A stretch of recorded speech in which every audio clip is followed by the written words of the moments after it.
2024, proudly brought to you by HR Consulting for Africa, HCA.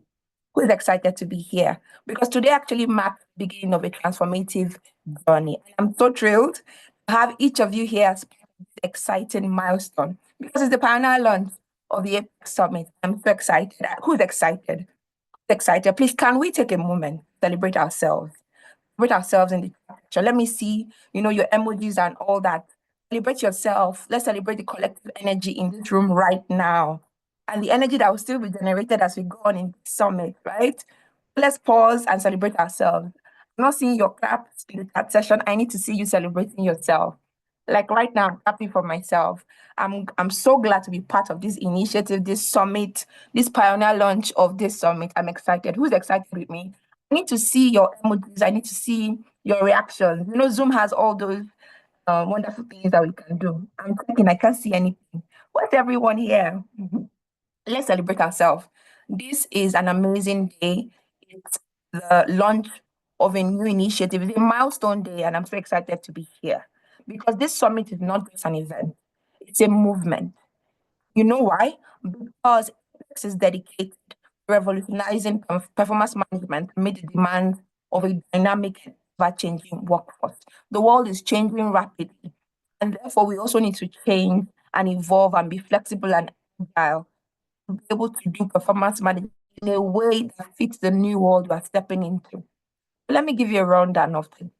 Over the course of today, we're going to challenge the status quo, what we are used to, what we have become accustomed to. I hope you're ready for that.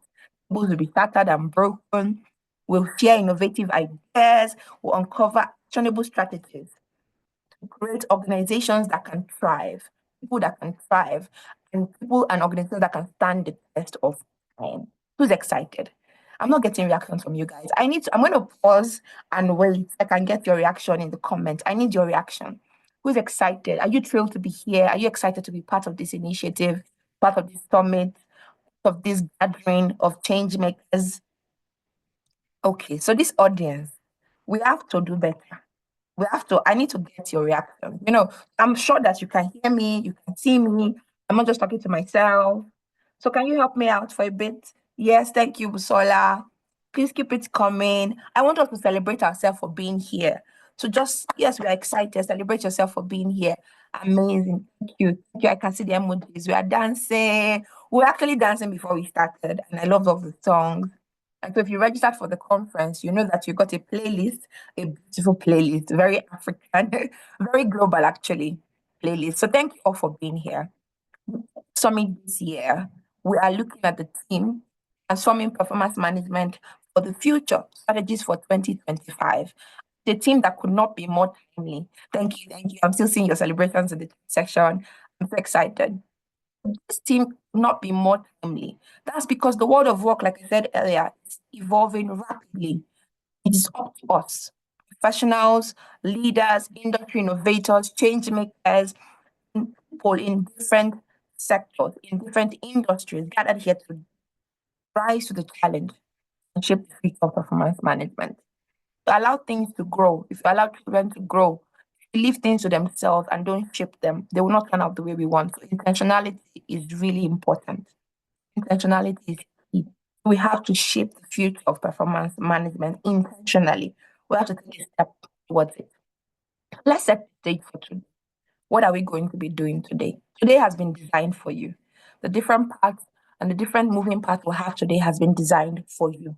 So here are a few housekeeping guidelines that can help you make the most of this summit as we go along. And here's what to expect throughout the course of today. First of all, we're going to have dynamic sessions from industry experts and thought leaders. We'll gain visionary insight that will set the tone for the future of performance management. We're going to have engaging panels that will explore real-world strategies and success stories with leading experts in their fields. We're going to have insightful discussions on AI, continuous feedback, leadership development, and above all, we're going to have discussions on sustainable success metrics for performance management. Last but not least, there's going to be networking opportunities. Your network is your network. So you have the opportunity to take a break and connect with like-minded professionals from different industries, different sectors across Africa and beyond. many hours are present in this conference today. So, a few things that you can do to help you run through the summit and go through it and achieve the most success. Number one, be on time. I know some people came in on time. You were shared the program of events was shared with you when you registered. Go through it so you don't miss any session. Every session will start promptly as much as possible as it was scheduled. Don't hesitate to ask questions. When there's Q&A, for every session, we're going to have Q&A, except for the panel session. Don't hesitate to ask questions so that you don't forget. You can note your questions down while the session is going on, right? Lots of notes, screenshots. The session is being recorded, and you will also get access to the session, that is event, but take notes. Share your light bulb moment on social media and all that. Engage during the session. Engage during the session, right? And what's it called? Chat, respond to the speakers' highlights, what they're sharing that hits you, your home, your action point. Meet with people during the networking bit. You never know where your ideas and opportunities will be. You need to meet and network with other people. So when we break out for the networking session, like I said, there'll be a networking session. Don't just, say, oh, it's just normal. Network with other people and be prepared to implement the ideas that will be shared today. Be prepared to take action with what you receive today, the insights you receive. Be prepared to work with it. And remember, excuse me, please, a few things have been shared with you. You can take your emails for please, like I mentioned, and programs and other things that were shared with you. As we embark on today's journey, who is ready? Who is ready for the next session? Who is ready? Who is ready? Who is ready, ready, ready? Okay, I'm not going to move forward until I see who is ready for the next session. The next session, as we open this event, who is ready to transform performance management? Who is ready? Okay, I'm seeing the same people saying they're ready. Okay, who else is ready? I need more people. I need more people before we go to the next session so that I know. Fantastic. So please welcome with me. It's my honor, my privilege. I don't take it for granted to introduce the visionary leader behind this pioneering initiative, the driving force behind the APEC Summit, and the founder of HR Consulting for Africa. Please join me in welcoming the incredible mind who made this event possible, Dami Oguntolu.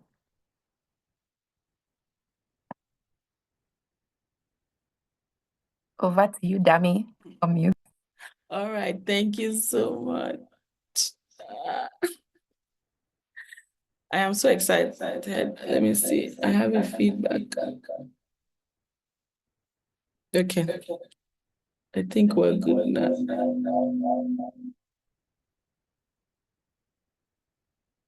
All right. Oh. Thank you guys so much.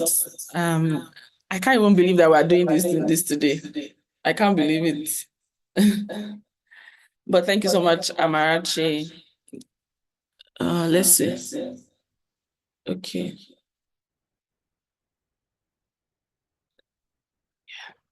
Okay. Thank you so much. Thank you so much. I'm super stoked. I'm excited. I am mind blown that you are here. Like, it is unbelievable. This thing that was just a dream.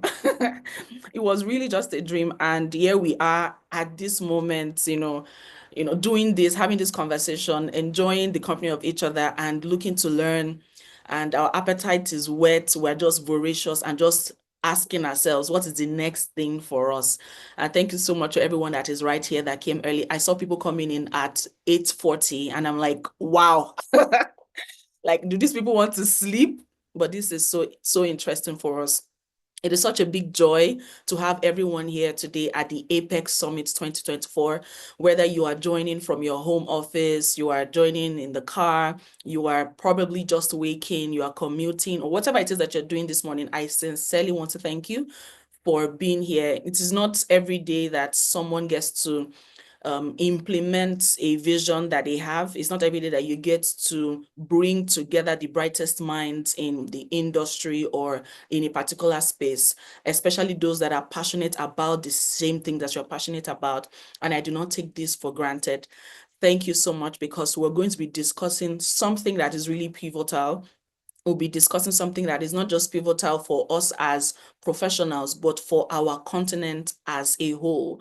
And the question is, how do we drive performance excellence in our workspaces? How do we drive performance excellence in our teams?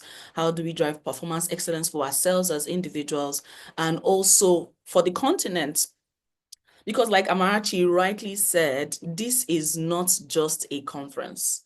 This is not just a summit. This is not just, oh, let's gather people and let's do one conference because it's the end of the year. It's a movement, like she rightly said, it's a conversation. And it's a conversation around what works. It's a conversation around what should we eliminate. It's a conversation around what is not working. And it's a conversation around what the future of performance can truly look like if we all play our part and if we all put our hands to get this work done. It also means that we're telling ourselves that we're ready to do the dirty work. It means that we're telling ourselves that we're ready to dig through the rough so that we can bring out the diamond. And it's just synonymous that, when you think about Africa, you're thinking about diamonds. But in this context, we're really getting to do the dirty work so that we can bring out the diamonds and the brightness that is within our systems, our people, our processes, and ultimately our productivity and profitability. But let me tell you, just a little story, just to take us on a bit of journey as to how we got to this point and why the Performance Excellence Summit is important.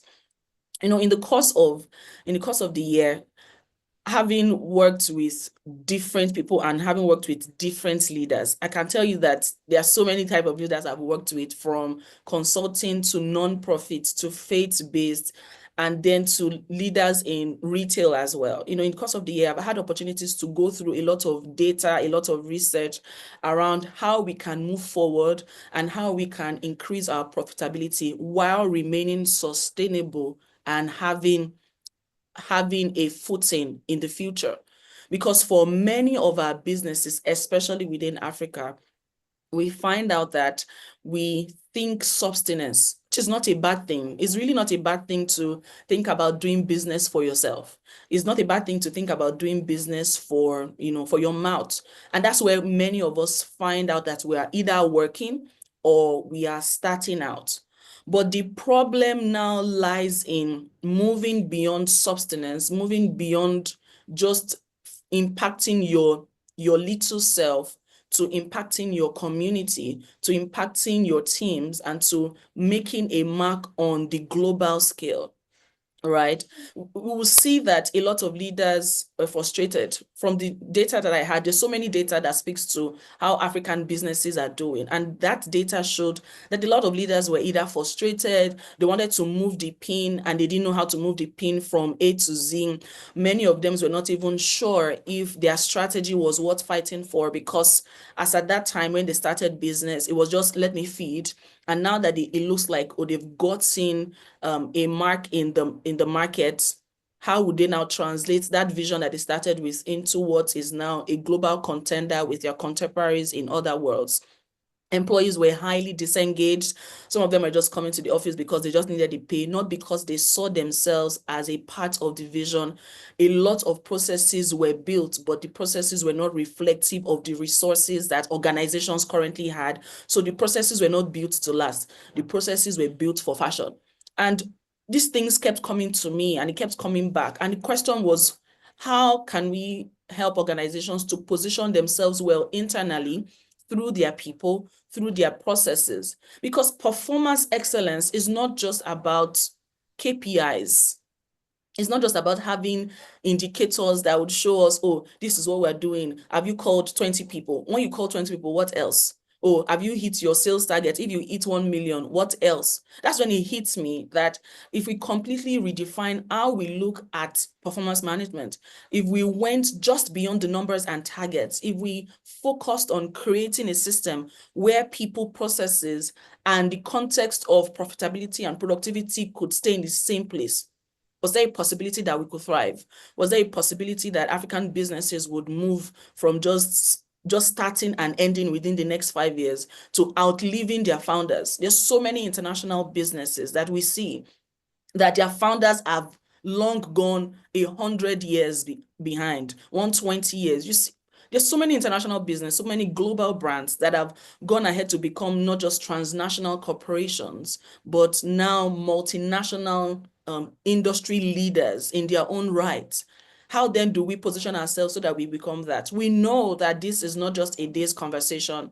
We know that this is not just, something that we're going to do today and we're going to end it there, or something that will just start today and that's all. We are clear on what it means for us to move the pin. We are clear on we need to change something.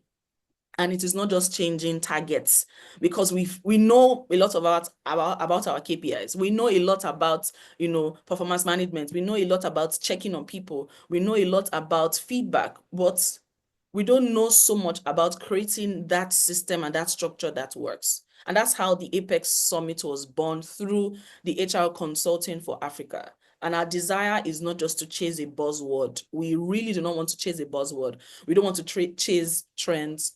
We are out here with a need to reshape the foundations of how we position our organizations for growth, for innovation, for resilience, and for legacy. So it's really about performance excellence. So this conversation is not tied to or just a particular function. Yes, you can say that the human resource function really sits on this place, but if you think about it in the big picture, you realize that every single person, whether you're a small business owner, you're an entrepreneur, you're a business leader, you work in the finance department, you're a tech person, you're a data analyst, every one of us have a part to play. Every one of us have a part to play. So how do we achieve those results? That's what we're coming to talk about. How do we create a culture where people feel seen, where people feel heard?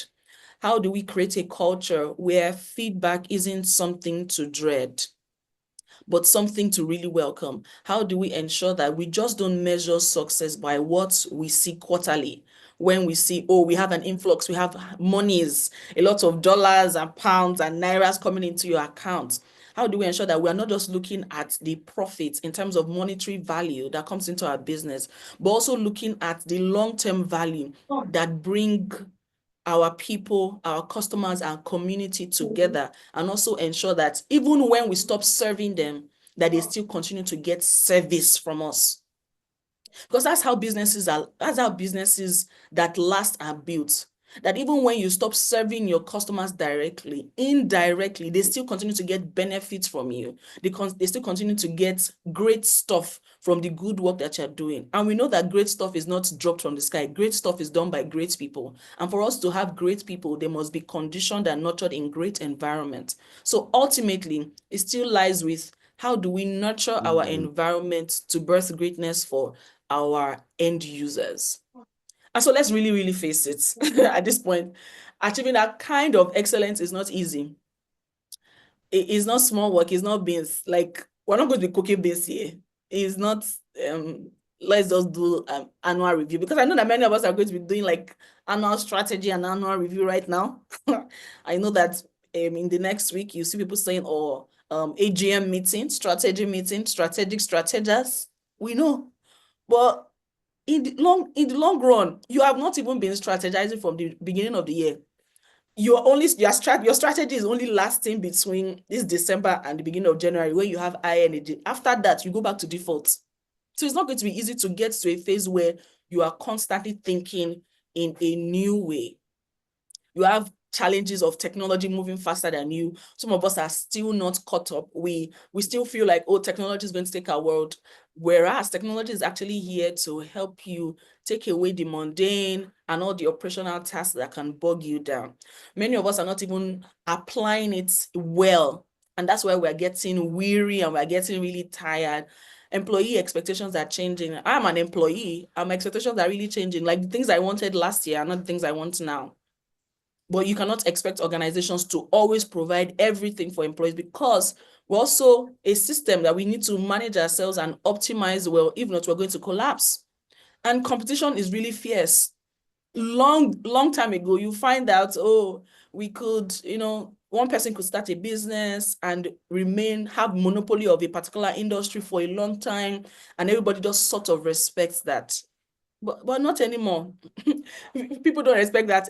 Like, if you start a business now, you could have 20 more people do the same thing within the next 1 month, competing for the same markets. So the red zone is really red. The red ocean is really red. How do we ensure that even if we cannot create blue ocean or new innovations within our industry, that we remain competitive and we have a competitive advantage?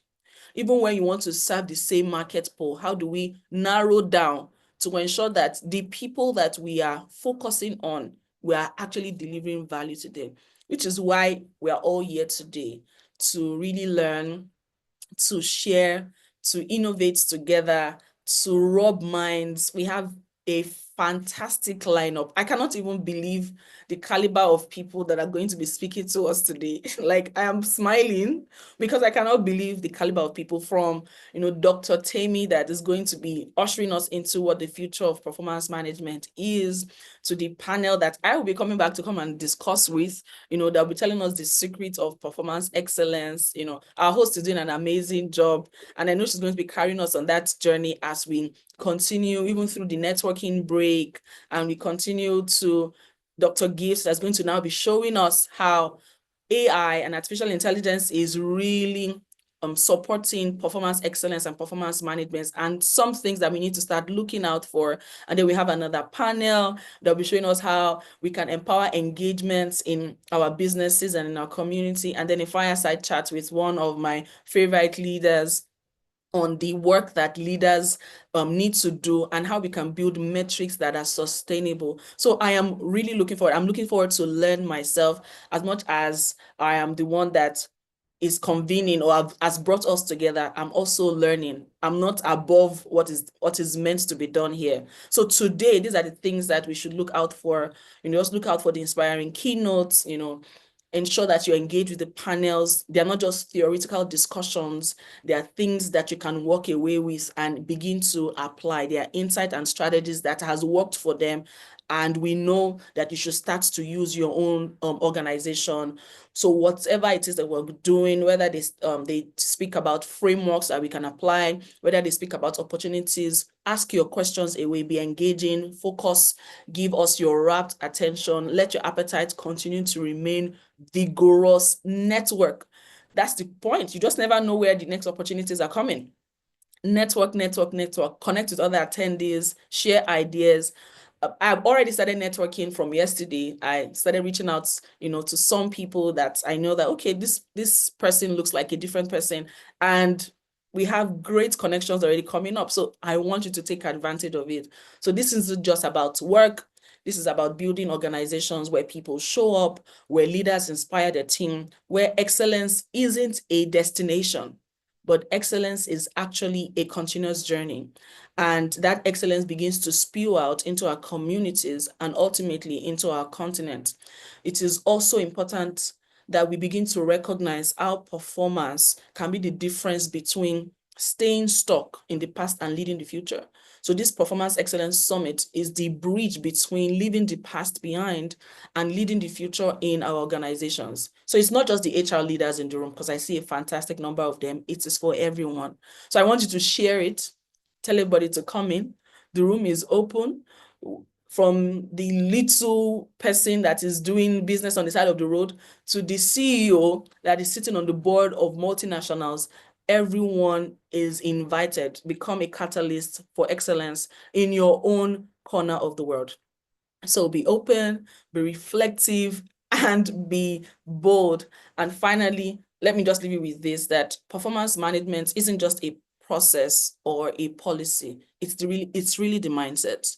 It's really, really the mindset that we can do better, the mindset that there is something more to achieve ahead, the mindset that there's always room to grow. So excellence isn't the goal. Excellence becomes our way of life in our organization.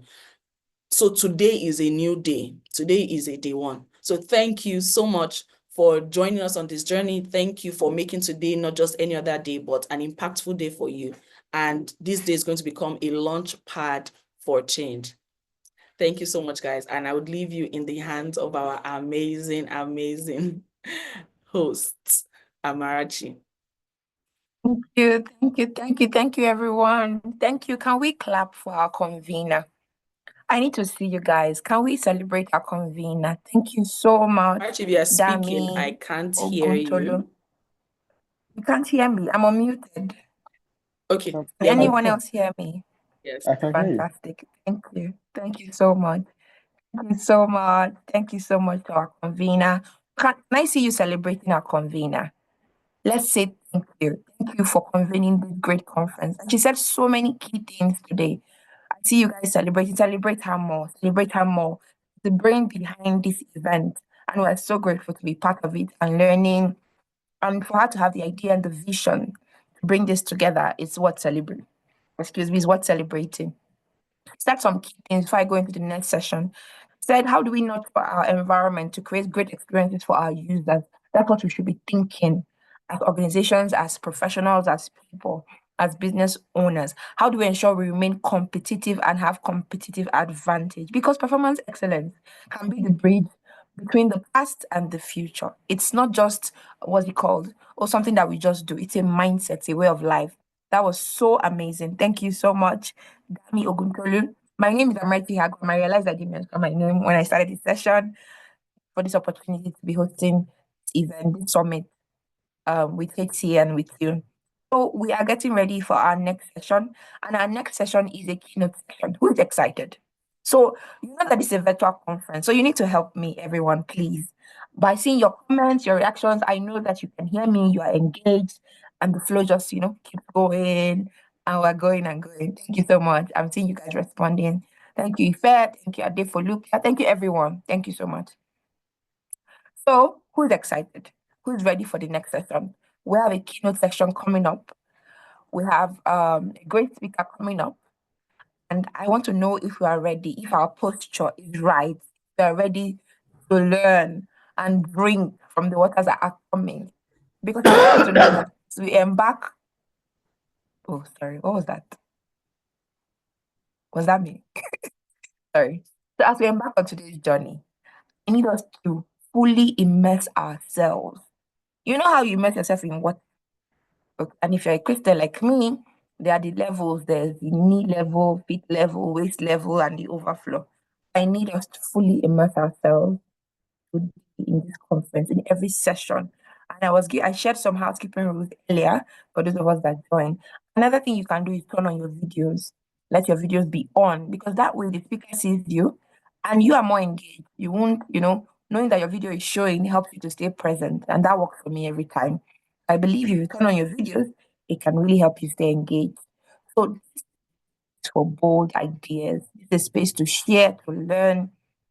So we are ready for the speaker, our next speaker. Let me happily introduce our keynote speaker for the next session, Dr. Temitope Richard Banji. He'll be talking to us about the future of performance Dr. management. Temitope Richard Banji is a seasoned global human capital and leadership consultant, boasting a wealth of experience exceeding a decade.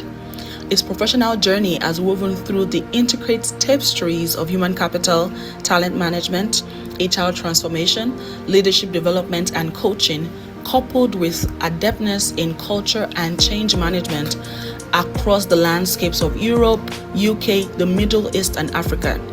Having left his indelible mark on esteemed organizations such as Accenture EMEA, Digital UK, MasterCard Foundation Africa and Canada, Deloitte West Africa, Leap Africa Nigeria, Access Bank Nigeria, and Domestic and General Insurance UK. Temitope has collaboratively reshaped organizational cultures and operational paradigms.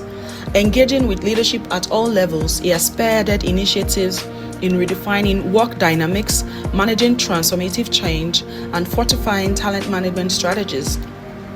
His focus extends to illuminating the future of work, elucidating how the integration of technology into organizational practices can enhance the overall employee experience. Temitope's dynamic professional footprint spans diverse industries and sectors, including financial services, retail and fashion, local and international non-profit, FMCG, public sector, international development, and media. On a personal note, TRB finds joy in the spirited game of football, traversing the globe and relishing quality time with his family. His commitment extends beyond professional realms as he dedicates time to mentor young Africans on their career journeys. His insights are encapsulated in his authored work, Work Readiness Made Easy, a guide to navigating the intricacies of career success. Ladies and gentlemen, with a virtual round of applause, welcome our speaker, Dr. Temitope Richard Banji, TRB.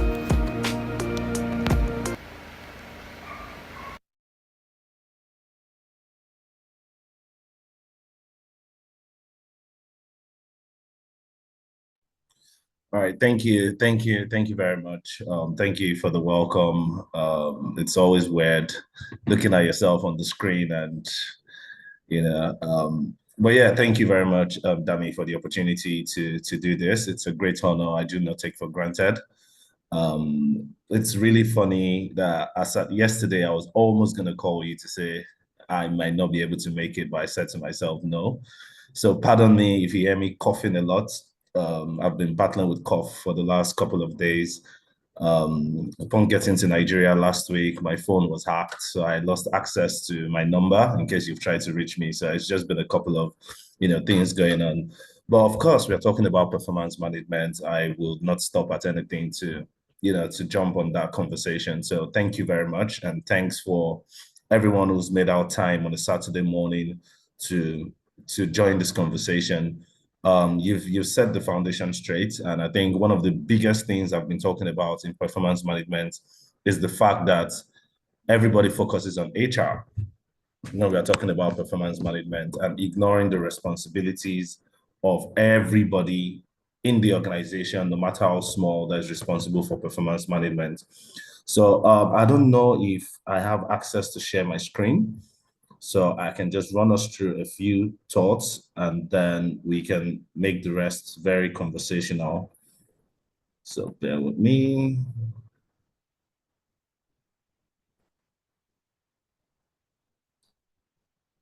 Okay, please let me know when you can see my screen. Yes, we can. Yeah, we can. All right, awesome. Thank you very much. So yeah, we're talking about the future of performance management. This is not a training slide, so I didn't put it in a training form. It's just really to look into the key highlights and most important things we need to consider as we are all reimagining performance management for the future. They talk about the future of work, but really I feel like that future has caught up with us and we should probably be looking at it now. And, things that people were thinking future meant like 10 years to come, 20 years to come. I think it has already caught up with us. In terms of performance management, right, I would start by saying, what do most of us know about performance management and what are the emerging trends in performance management? Traditionally, so the traditional approach is what most people know, what most people still practice, and the emerging trends is, what the future of performance management is now and going to continue to be. So typically, performance management is an annual one-time event. Organizations just do performance once and some maybe twice, mid-year and year-end. But the year-end has always been the focus. But going into this future of performance management is now an ongoing, continuous thing. It is not just all about appraisals. Performance management has gone way beyond appraisals to so many other things, which we'll discuss shortly. People never like to hear about performance. It sounds burdensome. It's just fixed. There's already a mindset about why performance is being done. It's either to reduce those that will not get bonus. It's either to sack people. It's always very focused on one sanction or the other. But now performance management is very simple, agile, and consistent, right? It's very process focused before, right? You have to do this, you have to do this, you have to do this. But now, looking into the future, performance management is more about the outcome and much more result focused. You know, it's less of the how you did it, but did you achieve the results? You know, that's more of the focus. Like I said, it used to be appraisal focused. It was just all about appraisal time. Yes, the boss that did not like you, you that you did not greet your madam or your guy, you that did not carry bag. You know, we hear things like, I'll wait for you in appraisal, I'll wait for you in appraisal. But the good thing now is appraisal is shifting beyond whether someone likes you personally or not to developmental focused. You know, the purpose of appraisal now is not just to say, oh, you did not do well, you're sacked. It's really to help understand and spot gaps, you know, identify developmental needs, identify areas of improvement. And that's the core of performance management now going forward. It directs the organization before. So they use performance management either from a balanced scorecard point of view, looking at finance, process, people, technology to guide the organization, to now empowering the organization. So because it is now developmental focused, right, the outcome of every form of performance, you know, evaluation is to empower individuals, is to say, okay, we identified this gap, you know, we need to probably get you some sort of coaching, some sort of training, some sort of, you know, all of that. That's one of the focus. It used to be very centralized, where we had HR being in control of, you know, everything performance management. Now it is very local. It is more enterprise enabled, and you know, much more people now have responsibilities in the space of the performance management of an organization, and not just from the people performance side of things, but from the overall performance management of an organization. Expect effective coaching, right? And what this simply means is, you know, before we just think performance is all about coaching, right? Oh yeah, this person is not doing well, let's coach, right? But now it enables effective coaching, because if we focus on performance from the space of development focus, right, we are able to identify gaps that then enables the coach to be much more targeted as, you know, what sort of development they want to focus on, right? Performance management used to be a standalone process where it's just all about appraisal. But now performance management is horizontal and vertical integration. And it actually integrates with a lot more parts of, you know, talent management process in any organization, which I am going to talk about shortly as well. Now, if we're still on, you know, still on performance management, objectives, right? What are the objectives of performance management? I'm trying to get this thing off. I don't know why. Well, so more than just an annual performance review, like I said, performance management is continuous process of setting objectives. It's a process. It's not just appraisal, like I said, it's a process, and the objectives are very clear. It provides employees with clear, measurable performance outcomes. So at the beginning of the term or the year, or you know, whatever it is, it's very important to have set these clear goals with employees, because what we have nowadays is we just hire people, we throw them into the business. There is no clarity, there is no expectations being set clearly, and we expect them to just perform. But the performance management helps to set clear goals, measurable goals, gives the objectives, it looks at the competencies, who can do what, who cannot do what, having the right people in the right spaces. It encourages a performance-driven culture and open conversation, because performance management also now goes beyond just, you know, your boss appraises you. You know, there's the 360 feedback mechanism that comes with it. There's the feedback and ongoing feedback and the conversations, the check-ins that comes with the performance management process that encourages a performance-driven culture and open conversation. It helps to improve productivity of employees if done the right way. Because if I'm doing something and you can tell me this is not right, or you can do this better, and we have that conversation in an open way, right, I would learn. And you also provide me with an opportunity to grow and become better, then it helps me. You know, it determines performance gaps. You know, sometimes we are struggling and going to the market, we keep hiring and firing and hiring and firing. But the truth is, what is the big issue? And that's why you realize a lot of people, no matter if you bring a Bill Gates to the organization, Bill Gates will not succeed as smart as he is. And that's because there are so many issues that have not been identified, putting the right people in the wrong spaces on the wrong people in the right spaces. So these gaps are usually exposed when we do performance management clearly. It provides fair and objective review of process. It makes it very objective. It eliminates, biases to a great extent where you're not focusing on personal things, witch hunting and all of that. You're focusing on the core of the performance of the person, and it provides, a fair, unified system for assessment of financial and non-financial rewards as well. Performance management helps us to know who should we reward, who should we recognize, who should we promote, who should we increase their salaries, right? Now, going forward, looking into what are the core elements, as we are looking into the future of performance management. The core elements are three. We fuel performance, we see performance, and we recognize performance. I'm not going to read through everything on the screen, but the most important thing is, what does fueling performance mean? Fueling performance is through ongoing feedback and development, right? This drives both individuals and the team. We fuel it by a constant feedback, having those conversations with your team, not just waiting till from January till June to come and say, oh, you didn't do this well, you're not doing this well, I'm not going to promote you. It has to be ongoing, weekly, bi-weekly, monthly, bi-monthly. Conversations needs to happen real time, regular forward-looking conversations, regular feedback, sets and revisited, focusing on the commitments, that you've agreed with the person. See performance, very important. Enable leaders to see performance through real-time, reliable data. So we encourage organizations to have,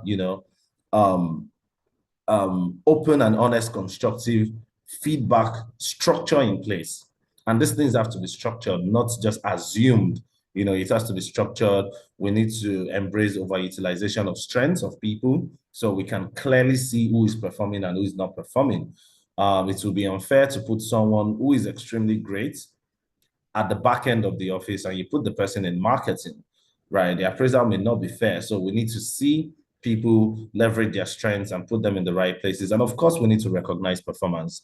And this is the part that really hurts most, when someone feels like, I've worked hard so much, and I feel like I should be recognized. And a lot of recognition are not even financial. There's so many ways we can recognize employees without even, the financial bit. So I always say to people, data-driven performance decisions are very important.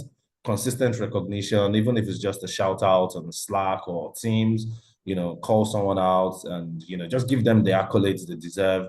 And also recognition schemes, very important. It could be as little as vouchers, spa treats, no matter how little it is, day off, work from home days. There's so many things that people do now, future opportunities as well. And, it's very, very key to ensure that we recognize performance. Now, moving into the future, this is what the future of performance management looks like from a structured approach. Check-ins are very important, extremely important, and they're ongoing, frequent, forward-focused conversations between team members and their team leaders. So the acronyms are just TMTL. So for example, I typically have check-ins with my managers every 2 weeks. I have check-ins, how are things going, what's going on, where do you need my support? I noticed this, I noticed that. It is not to pull anybody down. It's just to check in to know how they are doing, how they are, coping. If they need anything from me, if they need me to escalate anything to the, senior management, it's important to have this conversation. And there's also the place of coaching in those conversations as well. Career development and mentorship and coaching. As a manager, as a leader, as a business owner, your role is not just to yell at people, it's not just to shout at people, it's not just to direct people and only scold them when they are not doing right things. It's also important to wear the hat of the coach, help them with their career development, advocate, for individual exclusively. Team pulse is important to run pulse survey as often as possible. Get a performance snapshot from there and let them see it on a monthly basis. This is what I think your performance looks like. This is what I think about you. This is what I think about the quality of your work. And this is what I think you need to improve. And of course, going down up until the compensation and promotion, which is usually at the end of the year, who has done exceptionally well? How are we measuring this, exceptional performance? It's extremely important to look at. Like I said, these are the acronyms: who is involved in performance, the team members, the team leader, the coach, the business leader, and the talent themselves. Now, this is the cycle. This is the cycle. Agile goal setting. It's important to set these goals. If you don't set the goals, I wonder what you are measuring. 1 second, please. If you don't set the goals, I wonder what you're going to measure. And this is a question for business leaders here. When we don't have goals that are set, smart, and translated into KPIs, what exactly are we measuring? When our employees do not have job descriptions that are clear to them, that they are clearly onboarded into, what then are we measuring? Continuous performance check-ins. Like I said, I always encourage business leaders, line managers to make sure that, on a weekly basis, monthly basis, you're having those conversations, you're tracking those performance, metrics. Don't wait till the mid-year, don't wait till year end.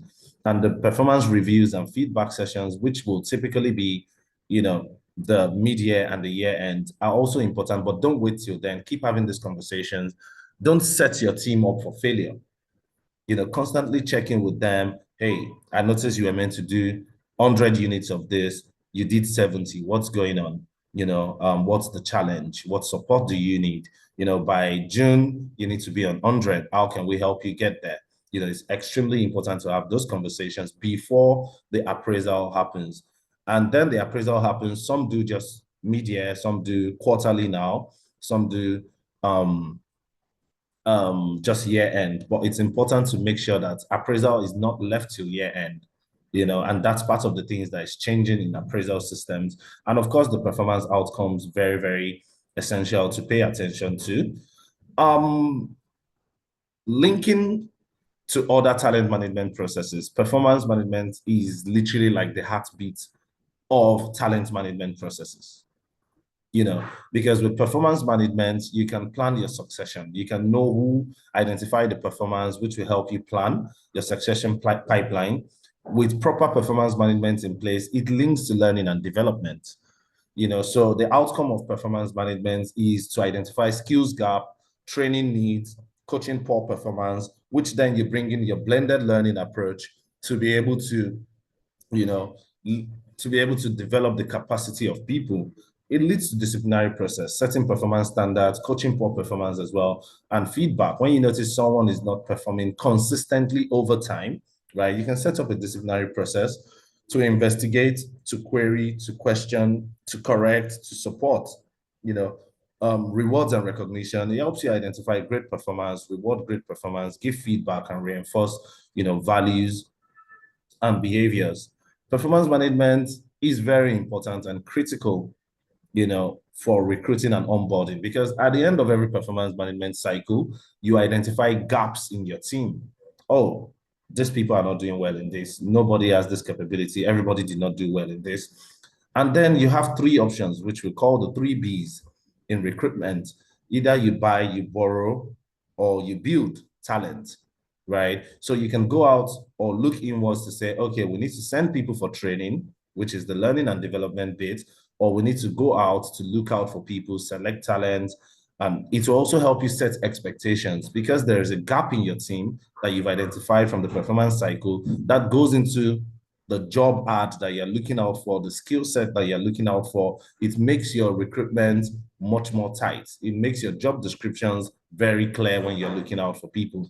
So these are some of the areas of performance management that has not been looked into in the past, but looking forward, organizations are taking this much more serious and embracing it. In terms of the future performance management components, almost everywhere I've been to, and I throw the question, who is responsible for performance management? And one of the things we hear is HR, HR, HR. I beg of you, anyone listening to me today, please, HR is not the sole owner of performance management. Everybody in this governance structure is responsible for performance management. the core responsibility of performance management lies in the hands of the line managers. HR is the custodian of the performance management process.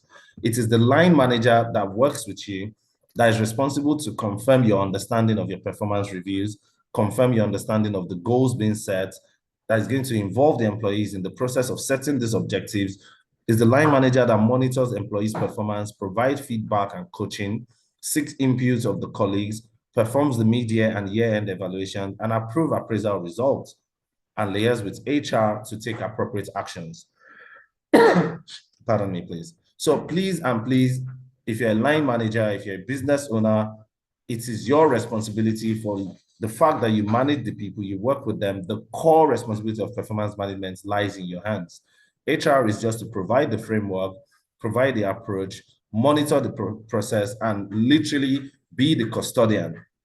In the modern days, organizations now begin to have performance management champions as well. And the performance management champions serve as the intermediary between the leadership of the organization and HR and the actual people that own the responsibility of the performance. And if you look at this table, the line manager, the employees, when we're having performance evaluation conversation, is the line manager, the HR, and the employees. But HR is just there to observe and ensure the process is being carried out well and to document outcomes. So please, let's take our mindset of HR, performance management, HR. It is the line manager's responsibility to handle performance. And this is just, an illustration showing the process of this, how it starts. Initiate performance, HR initiates the performance. And if you see, the entire process is between the line manager and the employee, and HR ends the process.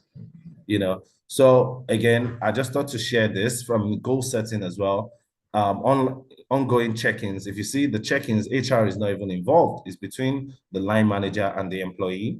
The employee initiates it, you agree on the time, you attend the check-in sessions, the line manager provides you with feedback. If deemed fit, you document it and you close the session. This should happen monthly or weekly or bi-weekly or quarterly, and it's very, very essential. And the process for the media evaluation as well, the HR initiates. The performance evaluation is being done by the employees. HR only initiates the process. The process again goes through the employee and the line manager, and HR just files performance evaluation form in the file. Literally, that's what HR does, right? So the bulk of it is between the line managers and the employees. So I am going to stop here because of time and maybe take a few questions, or, we can continue to see reactions and, take the conversation forward.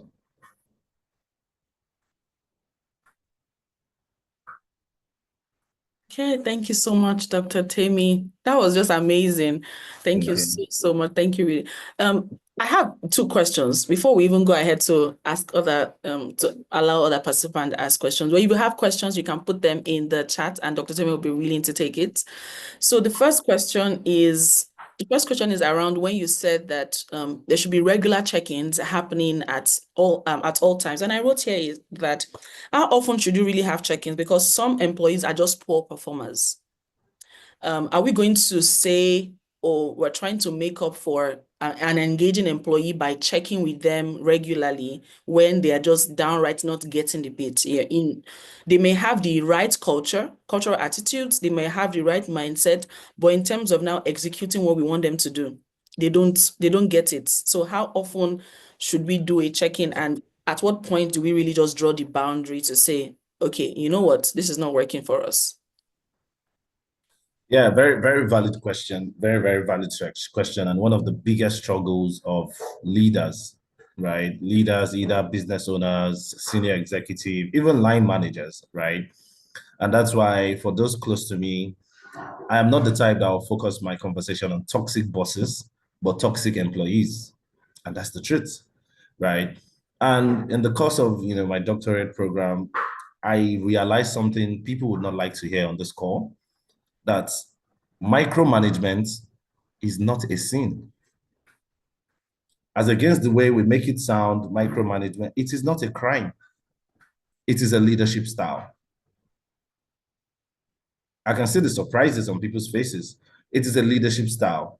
And it is a leadership style that should be applied on certain categories of employees. So now, if you're being given a task and you're meant to deliver by 4 p.m., you do not deliver, or you don't meet deadlines, or you're just not getting it right, or you're just struggling, being difficult to work with, right? It is important for that manager to dial up your micromanagement skills. And what does this entail? It is important for you to say, okay, this task is due by 4 p.m. Can I see where you are? As of 12, what have you done? Can you send me daily reports? Can you send me an update of this? Why? Because you have a reputation of not meeting deadlines. And if you don't apply, and that is what micromanagement really is. But what we hear is people coming to say, oh, my boss is always asking me for updates. He's always micromanaging me, always wants to know what I'm doing. Then the question should be, are you always doing the right thing at the right time and delivering when you should? So if you don't want your boss to micromanage you, then deliver quality work. Again, I saw the surprises on people's faces, on your faces, when I said micromanagement is not a sin. And again, it took me getting to doing my research and my PhD to understand this very clearly. So I would always say that when you have people that are poor performance, difficult to work with, it is your responsibility as a leader, right, to first of all ask yourself, take a step back, why did I hire this person? What did I see in this person that made me hire this person?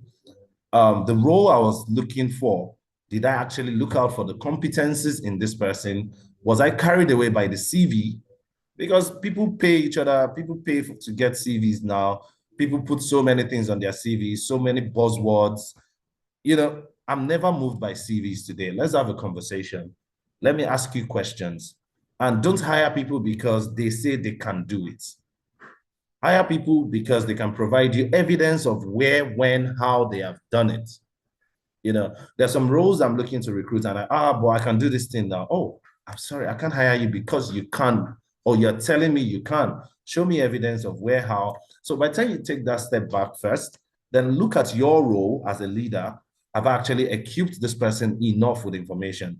So I've been in a position where my manager will tell me, oh, go and put together a proposal for me on workforce optimization, And I'm like, okay, what's workforce optimization? When I was new in my HR consulting, we have a proposal to do on workforce optimization, go and put it together.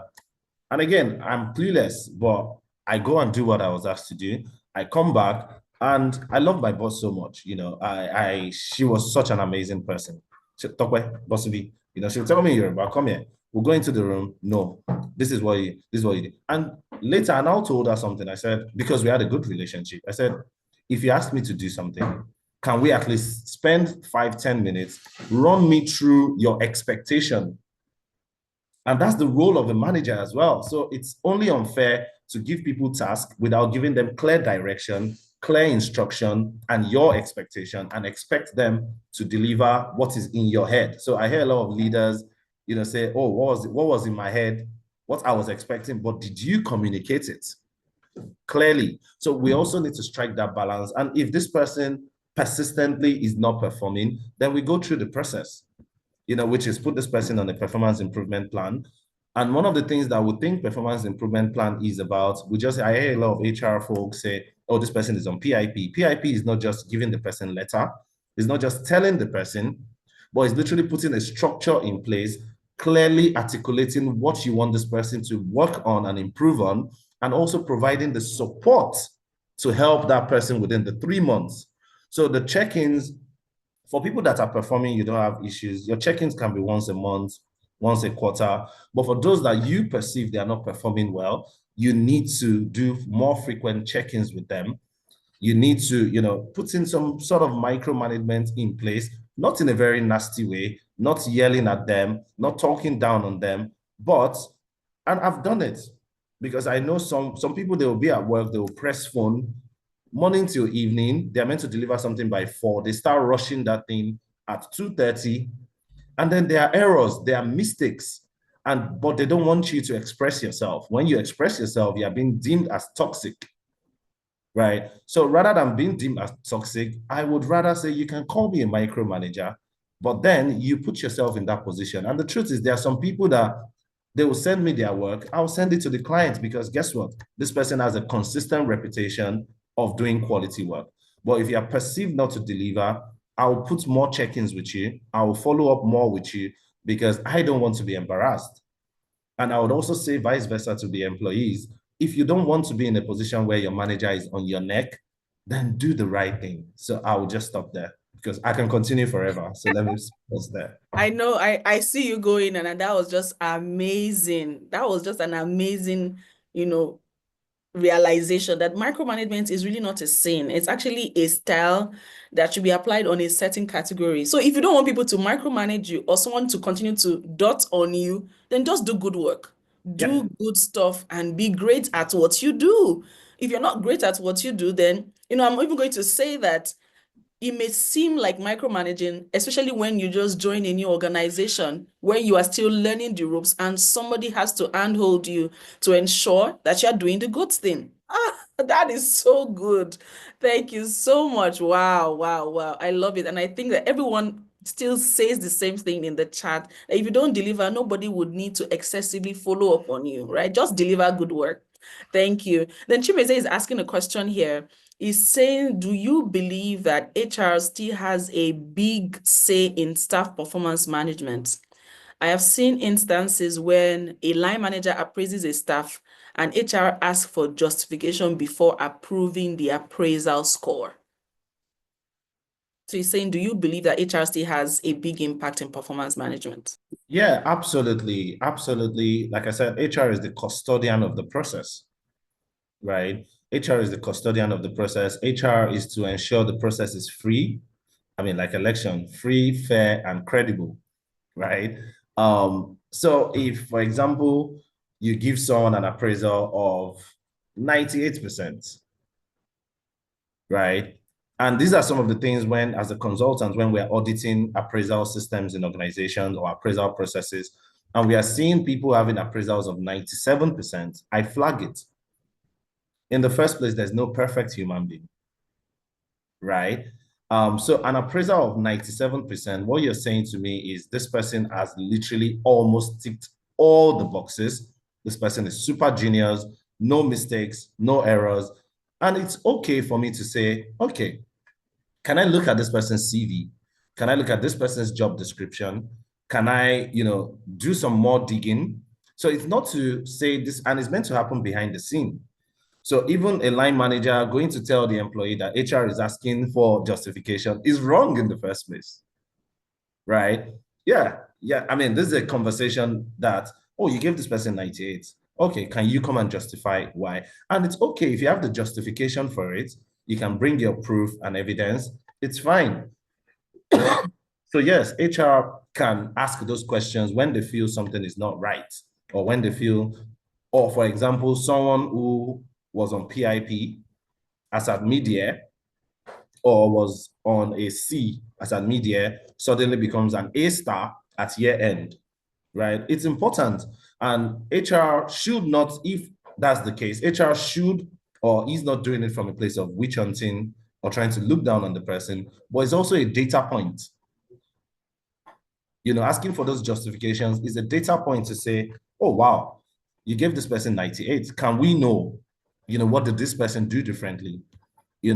How is this person different from the other people? Because that data point, for those that understand HR data analytics, can help us go to market to look for more of this person, can help us know, okay, if this person was a C and we move this person to A, what did we do differently? What kind of support did we provide for this person that can enable us also move other people who are struggling to this person's position, right? So yes, HR should be asking those questions from a place of data and, helping to improve. If you look at the last quadrant I shared of how performance management ties into other areas. So for improvement, for succession, right? We're building a succession pipeline. We need to be sure that whatever, and also for fairness and equity, Why are you giving somebody 98 when someone who probably also never came late to work, never missed work, is getting 66?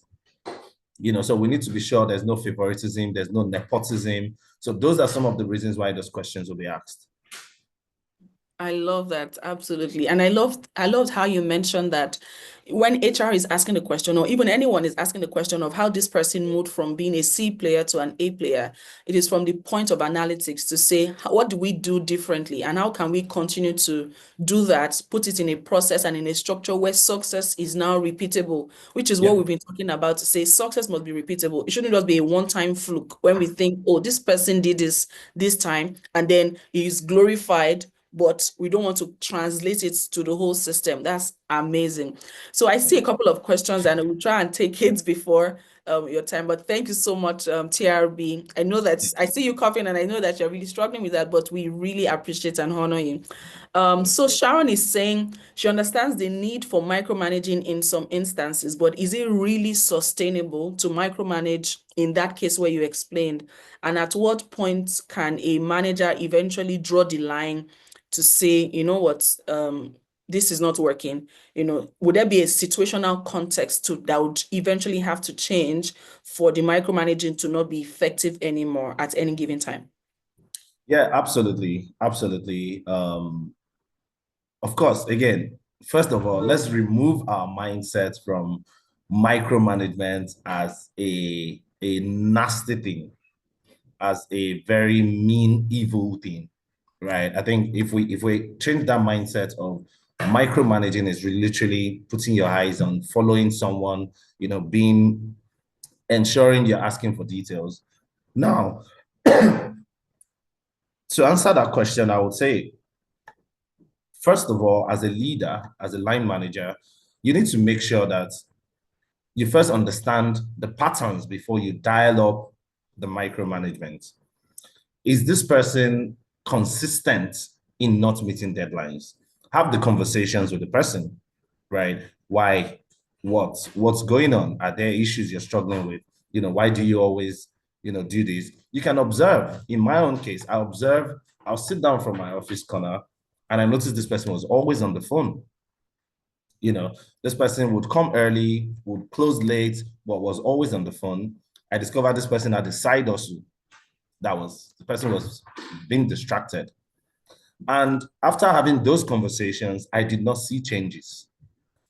So then I now had to, okay, you know what?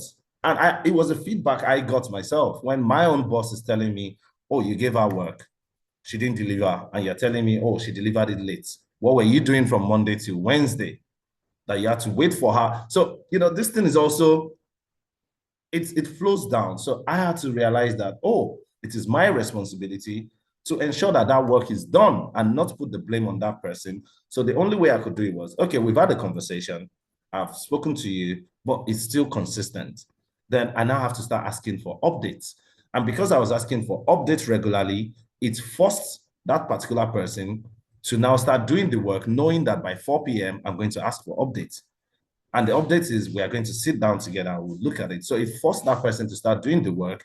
And for every update I'm getting, hey, you didn't cross this T, you didn't dot this I, there's typo here, there's this here. Over time, this person realized that, hey, I cannot just send the shabby work to this guy because he's going to push it back, So it was developmental for both of us because I learned how to manage a poor performer, and that person also learned how to maximize their time so that, they can have the freedom and trust. Now, where to draw the line is literally going by the policy, which I said earlier. When it becomes not just consistent, but persistent, right? This person is not improving, then you go into the policy. What does the policy say about poor performance?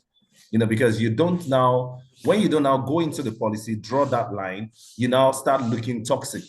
And that's when you start getting angry. And that's when you start saying, I asked you for this. Why didn't you do it? No, you don't have to get to that point of yelling. When you've tried to do all the follow-ups, but it becomes very consistent and persistent, then take yourself out of it and let the policy deal with it. And the policy says verbal warning or first warning, verbal warning, first warning, second warning, disciplinary panel. And you let it go, but you must make sure that you have tried your best. You must make sure you have tried your best, having the conversations, providing the support, asking, hey, I know you're doing your business, but this is priority. Have those subtle conversations.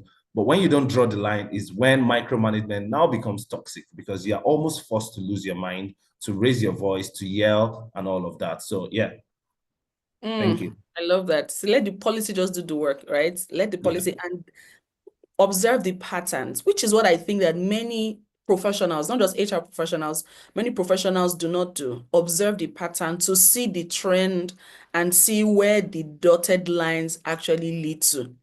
When you see what the dotted line is actually leading to, then you can now dial up or dial down on the micromanagement, which is very, very important for us. So I see we have 2 more questions before we would let you go. And this one I'm going to ask you now is around how to structure performance management in a startup where they have a remote setting and they're operating on a global standard. And how do you track that performance? I would like to layer on that question is, this startup is now an African business that is trying to make a name for itself, and they have an opportunity to now be represented on the international space. How do we do that so that the business doesn't die an untimely death, which is what we see for a lot of startups in Africa. They have good business, they have great funding, because the rate at which people have been getting funding this year has been amazing. They have great funding, but we read in the news, CNBC likes to carry this kind of news that, oh, one business has gone down. You just see like, oh, this startup has gone down, this startup has been sold, this startup had to close shop. So how do you set up that performance structure where we are constantly on our toes, but for a good thing? Well, we can't hear you. Yeah, sorry. Thank you very much for that question. It's pretty interesting because from my private practice as consultant, I think this year alone, I've literally spent a lot of time helping startups build performance management frameworks in their businesses. And it's funny because when you said CNBC said these people packed up, these people packed up, I think I've probably written something on startups in Africa. A lot of startups think they can run business from their head. Raising funds is different from running a business. And that's one thing I say to startup founders, co-founders, and all of that. Raising funds is different from running a business. A lot of startup co-founders today do not have the technical and managerial capabilities of running a business from a place of building systems and structures. So my response to this startup is, first of all, take a step back, right? Think about sustainability. Think about growth. Beyond raising funds, if we don't get funds to raise for 2 years, can this business sustain itself? And how can this business sustain itself? It is really all about building systems and structures, which performance management is very critical, extremely critical. And why it's critical is because we have a lot of startups who just keep hiring, spraying money on people, right? Without even really tracking if these people are delivering what is expected of them. And you just hear, oh, we hired this person, goals were not set, there's no performance management framework in place, KPIs were not set, and the co-founders are just, oh, you're not performing. What is your yardstick for saying they're not performing? What was clearly communicated to this person? And that's why you see a lot of top talent, they get into startups and they become a shadow of themselves, because these co-founders do not have structures in place. So what I would say is, it's extremely important to take a step back. If you have an HR team, if you have an advisor, sit down and think through the organizational strategy. What's your organizational strategy? What document did you use to raise the funds? What were the promises you put there that you want to achieve, the vision, you want to do X, Y, Z across Africa? Break those things down into actionable plans that people are going to deliver. Once you've broken it down into actionable plans that people are going to deliver, assign responsibilities to those things, bring deadlines into it, and that becomes your yardstick for measuring performance. And it is going to be clear to you whether you can actually deliver this thing or not. It's going to be clear to you whether you have the right team to deliver. It's going to be clear to you whether you have the right capabilities or competencies to deliver. It is going to help you know who should we hire, when should we hire, how should we hire, what should we pay.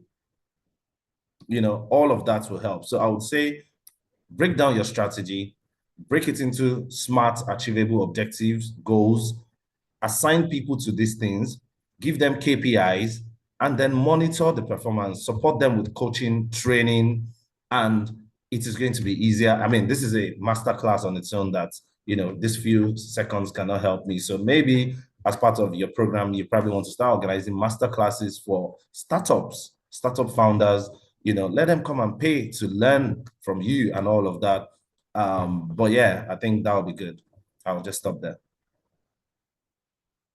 Love it. And thank you for that insider tip on masterclasses for startup founders. That was so good. So I have one last question before we let you go, even though it feels like you shouldn't even leave yet because the gems have been so amazing. Some people have asked me if we're going to get your slides, and I've told them, don't worry, TRB is our person. is going to definitely give us. Now, my question is on the breakdown of the responsibilities in terms of performance that you shared earlier, where you showed performance leadership and performance champions. And the conversation is around how we can actually get leaders, especially CEOs, executive management, to really see that it is their work. Because like you mentioned, many of them are always like, HR, get it done. People are not working and they don't do their bit. So how do we start to have that conversation? How do we engage our business leaders to see that it actually really starts with them and then we pick it up from them? Yeah, thank you. Thank you for that question.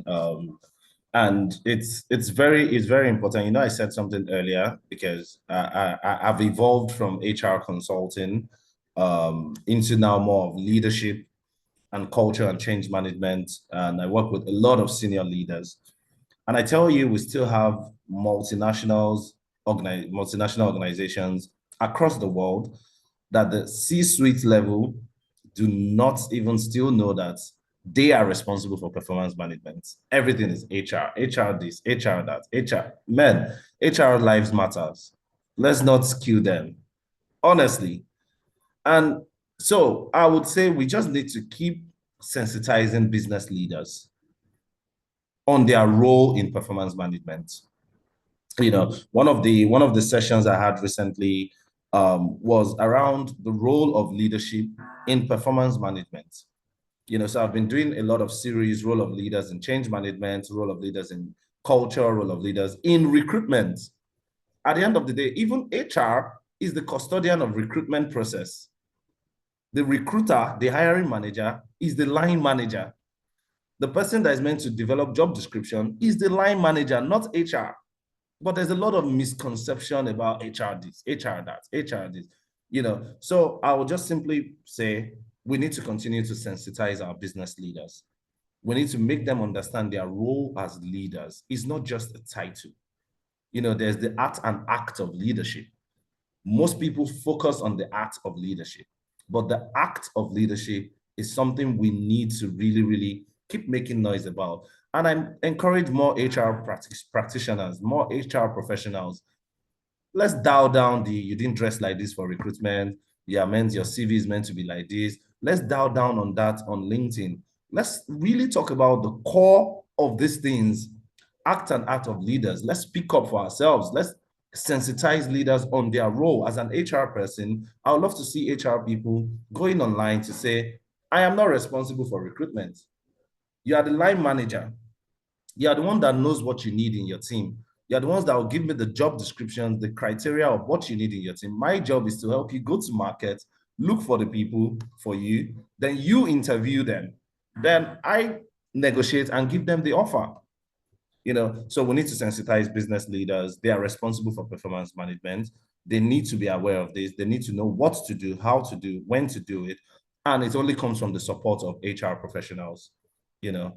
So I think HR professionals, we also need to be advocates of best practices in wherever we find ourselves. Thank you. Thank you so much, TRB. I don't know if any other person feels the same way, but this has been mind-blowing for us. So let's just thank TRB in the chat and say thank you. Just drop your light bulb moment. Let him know that we really appreciate this. Let's know that we really appreciate. If you have any questions before he zooms off, just put it now. You only have like a very, very limited window, but if not, we will just let him go. Thank you so much. It says so insightful, thought-provoking, a lot of cheer. Thank you, thank you, thank you. This was really, really Thank good. you. This Thank was you really, so much. really Thank you good. so much. I mean, I've seen the amazing lineup of people, some of my friends. I mean, everybody's going to enjoy this session. I wish I could really stay, but I need to also go look out for myself. But thank you for the opportunity. And please keep the conversations going. Keep the conversations going. There's a lot more we can do together. So thank you so much and enjoy the rest of the program. You too. Thank you so All right. much, sir. Thank you. So I would be handing over to our host, Amarachi. Thank you. Thank you so much. Can you hear me? Yes, we can. Confirm that you can hear me. Oh, wow. I'm still reeling from all the insights and the plenty tables that were broken in that session. I don't know how many people feel like I do. There were so many tables that were shattered. Somebody even mentioned it. This table is about to break. Thank you so much, Dr. Temitope, Richard Banji, for that insightful session. How micromanagement is a leadership style for a poor performer. Down was like poof in my brain. It was really insightful. Let's keep sharing what you learned in the chat session. I want to see your light bulb moment. What was your light bulb moment in this session? What did you take away? I feel like there's some people that I work with who you have to micromanage because they never deliver on deadlines. And they say, oh, you're micromanaging me. But I feel like I've been released now to do the right thing. So please, can we take about a few minutes to share a light bulb moment? I want to see it in the chat session. What was your key takeaway? What was it for you? Remember that we said at the beginning of this summit that we're here to implement ideas. So as you are leaving, what are you taking away to go and do? What are you taking away to go and implement from this session with Dr. Temitope? There was so much I learned. I will start sharing since no one is talking. I learned about the fact that performance management is a continuous process. You continue having conversation, setting clear and measurable goals. You don't just hire somebody to nothing. Or let's see how it goes. You don't hire somebody to no responsibility, no clarity. You hire somebody responsibility, clearly defined goals. So as a leader, building a business is not just, oh, I have an idea. You have to have processes and systems. Okay, we're sharing. Thank you, Olifeye. It is the leader's responsibility to embrace the performance management process and not leave it to HR. Yes. Yes, that was a key one for me. HR is the custodian, but they're not the owners. So HR supports most processes in organizations, but they're not the owners. Micromanagement is not a sin. Follow the plan. Yeah, that's okay. So for micromanagement, we have conversations. You talk to the person. You make it a continuous process. And if there's no improvement, then just follow the policy laid down for the person. It was a very rich session. So I'm expecting to see more light bulb moments in the chat session. And then the key things he talked about: for performance, see performance, recognize performance. You put should I say a square peg in a round hole, it won't fit. So performance management is ensuring we are putting people in the right places. So many takeaways. We should leverage people's strengths, we should put them in the right place, we should set goals, we should measure. Because if we don't have goals that we have set, what are we exactly measuring? That was like a bags goals, for us. We're hiring people and there are no clear goals. What exactly are we measuring? So we shouldn't set our team up for failure. Performance management, thank you, Olushaya. Micromanagement is not completely bad because it is required to encourage consistently low performance to move to being better performance. Yes. Thank you, Busola. We had that part where he talked about if a C performer moves to being an A, then we need to look at our process. What have we done to take them from level C to level A? And if performance persists after doing your own bit, follow the policy. Fantastic. Thank you, Onyola. So we learned so much, right? We can't keep talking about everything that we learned. So now that we've learned all these great things, let us implement. Let us let it marinate in our spirit, our souls, our mind as we move on to the next session. Now, the next session we're going to be having a panel session. We'll be speaking about secret and strategy of performance excellence, right? We're going to have people, great thought leaders, industry experts like Ikena Okafor, Temitayo Samson, Grace, Adefoluke Adeyemo in this panel. And the moderator for this great panel is the very one and only, the visionary, the convener of this conference, Dami Oguntolu. So their bios will play and then the panel will start.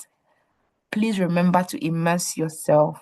Popularly known as Oga HR, is a highly accomplished professional with over a decade of experience in human resource and business management.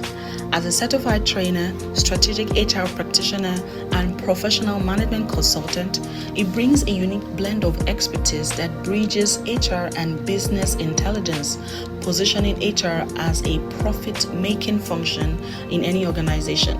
He has delivered impactful training sessions to professionals across all levels, from entry level to top executives, covering topics like corporate governance, strategy, customer service, and operations. His experience spans both startups and multinational corporations, always driven by a passion for driving organizational growth and operational efficiency. With certifications and training both locally and internationally, in areas like human resource management, business development, financial management, and public speaking, he brings a wealth of knowledge and strong business acumen to the table. Known for his commitment to excellence and his dedication to volunteering, he truly embodies the spirit of service and innovation. Adefoluke Adeyemo is an experienced HR practitioner and currently works in the financial services sector. Prior to this, she worked in the legal and retail industries and served various consulting clients in fintech, agriculture, hospitality, and food sectors. She's particularly passionate about people strategy, organizational development, change management, people analytics, and talent management. She holds a bachelor's degree in economics from Obafemi Awolowo University, an associate with the Chartered Institute of Personnel Management, a licensed member of Human Resource Certificate Institute with a SPHRI certification, amongst other certifications. In her free time, she enjoys reading and playing games. Temitayo is a strategic HR leader with over a decade of experience supporting executives to enhance human resource and operational excellence. She is currently leading a high-performing team that drives human resources, operation, and processes across the business, from talent acquisition to onboarding, leadership and organizational development, HR analytics, succession planning, compensation, and many other areas of expertise. She is passionate and a problem solver who has built an excellent career as an HR professional after transitioning from business analysis and has successfully built HR departments from scratch. She has a very solid business knowledge, having worked closely with business leaders and understand what it takes to grow a business from 6 employees to over 200 distributed across several regions. Ladies and gentlemen, please welcome our panelists with a virtual round of applause. The renowned Oga HR, Adefoluke, and Temitayo.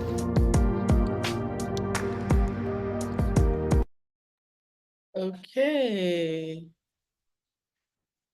I can't see. Yeah. As in our panelists are keeping me on my toes. Because I'm just like, do I really know these people? What a joy.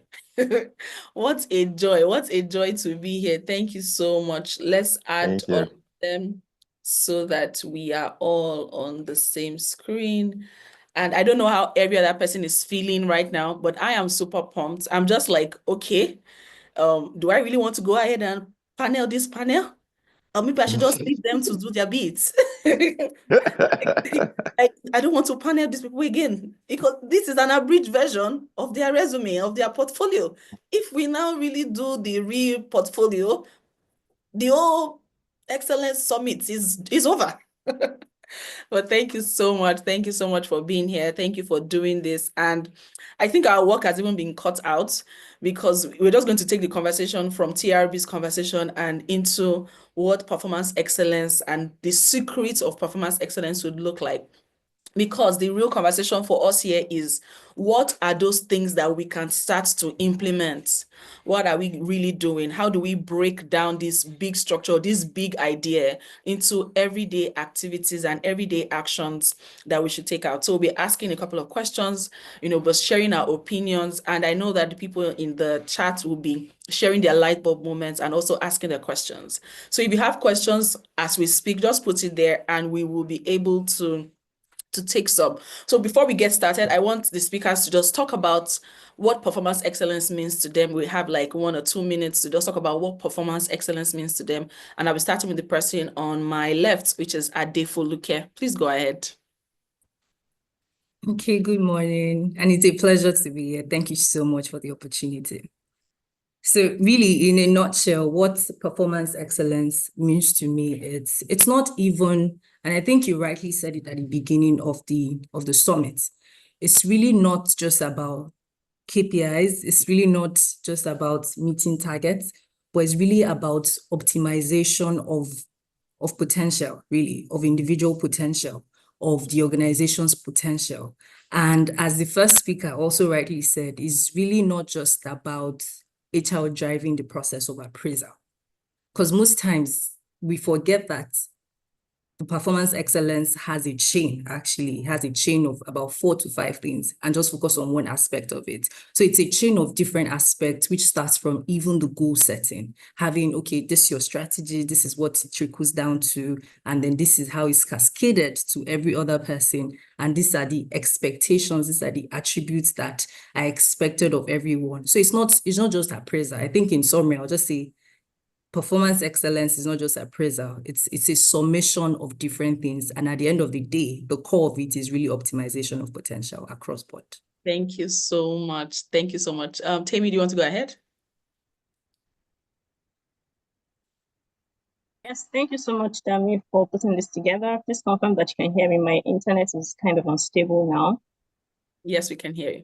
We can hear you. Okay, thank you very much. Okay, so in just very briefly, performance excellence for me, when I want to describe an organization that's performing well, I want to see a thriving business and thriving people. So both the business and the people are thriving. And that means that the business is getting its results and the people are also getting their result. Because trust me, beyond just I want to earn my salary, people also come in for career fulfillment. They want to get that growth. Want to be sure that I'm not where I was yesterday, tomorrow, if I'm working with your organization. And I also want to be rewarded and recognized for the work that I'm doing, right? So performance excellence means that both the business and the employees are fulfilling each other's needs. The business is also getting the kind of outcome it's expected to get, because the business cannot get any outcome on its own. The business is thriving because the people are there. So that means the people understand what is expected of them. They understand the mission and the vision of the business, because if there's no clear understanding of where the business is going, there's no way I can even contribute meaningfully to getting the business to where it's supposed to get to. So that clear understanding on the part of the employee, knowing what business is existing to do, what this business wants to achieve, how they contribute, self-awareness on their part also, knowing this is my strength, this is what I can bring to the table, these are the areas that I need to improve on. And the business is also committed to making sure that happens, on both sides. The business is making profits, money to the bank every month. The employees are also happy because they're seeing the growth. They are getting the money in their accounts, they are being rewarded and recognized. It's that's in a nutshell is what performance excellence means for me as a person. That's what I'm always striving to push every organization that I join to be able to achieve attain at the end of the day. Thank you. Thank you so much, Tammy. Oga HR, over to you. Thank you so much. But before I go, I want to really appreciate you for putting this up and for choosing me. I don't know the criteria, but I hope I don't let you down. I also appreciate all my colleagues and mentees. I'm to call their names. I can see Chinaza, I can see Ozigi, Francisca, Favor, Dapo, Chidiebere, and Adedayo. I can see the 7 of you there. If anybody is there, that means you didn't use your name. Thank you for coming to cheer me up and join me. Thank you. You see, I look at one of the most comprehensive plays I have approach I use for performance management is the balance scorecard, and because it's for me, someone mentioned smiling to the bank. You know, the last speaker mentioned smiling to the bank. So that is for the aspect of the organization. Now, for the employee, they also have their own expectation and their experiences. Okay, but you see, we always use performance management, performance appraisal as very, very big words. But at the end of the day, what is important is the bottom line. So we see so many strategies, so many conversations. You are not seeing the performance management system, the performance appraisal and performance strategy at the bottom line. You see the average employee still complaining. You see the average customer still complaining. You see the company gradually closing down financially. So you see that performance appraisal has to be holistic. It has to it's not just it shouldn't be a buzzword. It shouldn't be just an exercise that is done.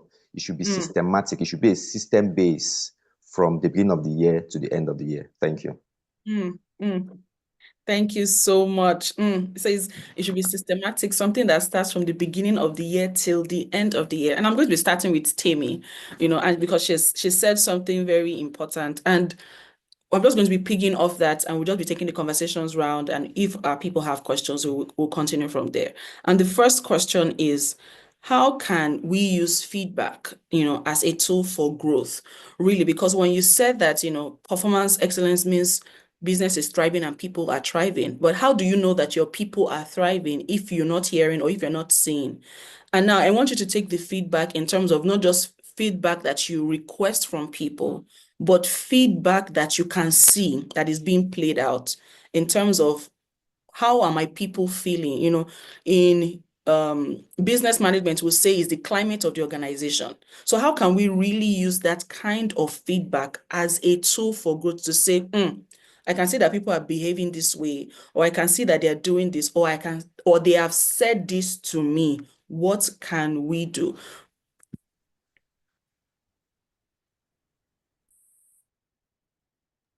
Okay, thank you. Thank you very much, Dami. I forgot to thank you when I started for putting this together. It's been a lot to learn. So I will answer your question in 2 ways. So feedback in itself should be told. It's been abused in a lot of ways. And the reason is a lot of people use it as a punitive measure, right? I'm giving you feedback because I want to tell you the places you are failing, and I'm going to tell you how to fix those things. Feedback it's not a tool that people are supposed to dread. I'm not supposed to fear going to have a conversation with my manager because I'm expecting my manager to talk down at me or to make me feel less of myself, right? Those conversations are supposed to be developmental in nature. So I have observed these areas. And then some people also, when giving feedback, they are very vague in their feedback. Feedback itself is a very thoughtful process. It requires a lot of deep thinking on the part of the manager for it to be useful at all for the employee. So you're going to give me feedback. And these are the things that I've also had to work through myself as a manager, right? I realized that giving feedback sometimes, I haven't actually identified the specific areas that need to be improved and also, understood. So it's one thing to say, you're not performing well. I am not seeing you performing well. It's different to say, oh, the way you have approached this work, or you are not adhering to deadlines. I need you to improve on your adherence to deadlines. It's very different from just giving the vague, you are not performing well. It leaves the employee more confused before they came into that meeting, right? So feedback itself is supposed to be a tool of growth. I'm supposed to look forward to having conversations with my managers. And it's also a method to get to know our people. I want to have sessions with my team members. I want to give you feedback on the work. So it's also supposed to be both ways, both good and bad. I should also prioritize giving my employees feedback or my team members feedback. You have done really well here. I like how you put this document together. You know, you put so much thought into this work. This is really great. You know, the specific areas that they did well, that brings to their consciousness of what they need to do, you know, continue to do, and the areas that they need to improve. You haven't done this well. The way you responded to this email, you could have responded this way. That's more useful feedback than saying you just don't obey rules, just don't, you know. Also building it into the organization as a culture. When you build a culture of feedback, right? People, you find out that even your team members are the ones initiating these sessions. Sometimes you might have even forgotten the midst of a lot of things that you do, but because they look forward to those conversations, they will initiate that after we've not had a feedback session this month, because they always look forward to that session. They know that they will leave that session a lot better than they came in. Then the last thing that I'm going to say, build a culture of psychological safety for your team members. When they come into those conversations, are they actually free to talk about their weaknesses, the areas that they are struggling with? Because, you know, sometimes, even also from experience, you know, you can't go into a conversation like that. You're talking about, oh, these are the areas that I think I'm not doing so great. And some managers will take that against the employee and say, hey, I knew it. I knew you were not so good. I knew you were not so great. And then the next time you say, oh, this employee is not doing well. You know, the employee will feel like, why did I even tell you these areas that I'm struggling with, right? So, and it's also two ways. That psychological safety is very, very important because it's going to make those conversations very, very useful for both sides. And then you also need to allow your team members give you feedback on the areas that you need to improve on. Because if it's a one way, you know, a one-way conversation, it's not for you as a manager. Also, you need to improve, and you need to be able to take whatever feedback they give you in good faith. If they tell you, I don't think you are great because you're always shouting or something, I mean, something ridiculous, right? You need to be able to take that feedback and consciously work on it, because you expect them to also take your feedback and work on it. So if you're expecting something from them, you need to show that by example, that I can take feedback and I am working on it and I am improving. So feedback should be feed them two ways: build a culture of psychological safety and make it as frequent as possible. Make it something that they want to look forward to. Make it a conversation that is also useful for them. Be specific in your feedback. That way, you know, people leave those conversations, they know what you expect. I always like to also have assignments. We've had this session now, the things you need to do before the next session, we agree on them, and then you go do them. The next session, we are talking about the things you have done. So it's a tool for growth, in essence, in summary, right? Feedback in organizations should become tools for growth. Thank you very much. I love that. I love that you just touched on different aspects of how we use feedback. And that would lead to my next question I'm going to be asking Adefoluke, really is, you know, now that we've heard how we can use feedback and the importance of opening that channel as a two-way street where both parties are not just speaking and speaking without listening, but both the manager and the leader and the employee are both listening and paying attention to the things that are said and the things that are not even being said within the context, because context can change and we say the same thing, but we mean differently. So how then do leaders move from being managers to being coaches? Because now we've heard TRB say, oh, yes, you need to micromanage in some essence, but in another light, he mentioned that you need to be a coach to your people. You need to handhold them, because many times we're actually on this journey. You know, like I said, this performance excellence is really a journey. So how then do leaders make that shift? Because they started this business, just to give a bit of context, they started this business, say what, 15 years ago. You were mostly doing it by yourself. So you've become hard and tough. You've become a one-man soldier. You are both operations, HR, finance, sales, clients, marketing, all of that. You are doing everything by yourself. So when people don't do it in a certain way, you're automatically defensive.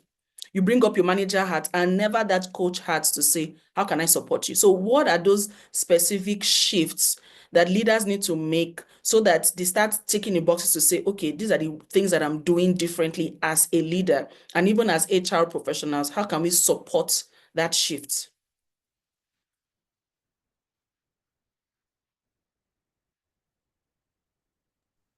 Sorry, my network went off for a bit. So I would say the starting point is actually leaders would have to learn what I call radical candor. And there's a book on it actually, which simply means that the ability to give constructive feedback, but with an empathetic sense to it, really. That you're able to manage both giving feedback, but then you have empathy. Because as you rightly said, people who started their business, they've done everything. They've worked in marketing, they've done finance, they've done HR. So what else are you bringing on board that is new that I've not done before? There's really nothing new. That's how they say it. But if they're able to practice this and they're able to, there's a form of transparency that they bring into it, and also the ability to have hard conversations with some level of emotional maturity. I think that's the starting point. But other than that, I think managers also need to experience coaching themselves. Experience, not trained to be necessarily. So there's a place of teaching someone a coaching framework, and there are lots of coaching framework on the internet, lots of it. But I think managers should also, a conscious effort to shifting from being managers to coaches would actually be them experiencing it. Because by you experiencing it, you are then able to know the benefits, understand the things you've probably missed out on, and then you're able to then pass it on to others. Because if you don't experience it, it's almost impossible for you to pass it on. And when you say coaching is very, can be simplified, really. It's really about listening, the empathy, supportive encouragement, just holding people accountable. And as much as it's simple, it's also hard to do. So as you're experiencing it, you're learning it from others, you're in a coaching setting yourself, then you're able to then apply it to your team members. Because yes, you're experiencing that step one, but then applying it, because it takes practice. It takes time. It takes time to imbibe the skills. So I'll say two things, basically. Managers should experience it themselves, put themselves in that setting, even if your organization is not sponsoring it. I think the onus is on you. Also take it as a personal responsibility to register for a coaching course and put yourself under that leadership. And then you're able to apply it to your team members as well. And trust me, there would be a shift, because when you've experienced managers that are just very hard, very authoritarian in nature, and a manager that is a coach, the outcome is very, very different. Very, very different. So thank you. That's my bit. Thank you so much. Thank you so much. Now, Oga HR, because I know that I've heard you say this before, and I would want for you to touch on it, is breaking down, you entered into the balance scorecard, which I'm like, okay, now it's taking us there. I want you to break it down for us, really. Let's say break down the learning and development bit, how we can personalize this bit in terms of giving employees feedback.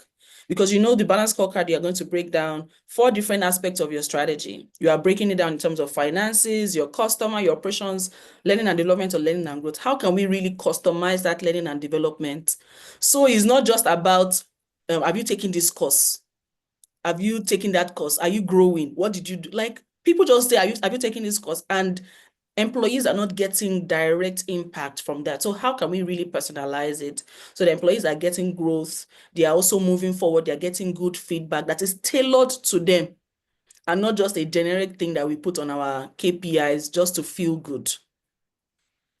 Thank you. So when you want to do that, you can take it first from the basis, which is using the competency framework. So you can't handle L&D or train or any of them at all, even if you pick single any of them out without looking at the competency framework. What exactly do you need this person to improve on? When we speak in such forum, we the speakers are usually sent. We don't usually talk about the negative side of ours. But one of my staff is here who had a piece of me, and I will forever be in his heart. And I remember one of his appraisal, I think 2022 appraisal, 23 appraisal. He said, "You're a little bit too hard, and that is why certain people scare away from me." That's Dapo. So some people who understands me are just the few that have access to me. Okay. And myself, I didn't have access to other people to understand what are their weaknesses. So I was judging from afar.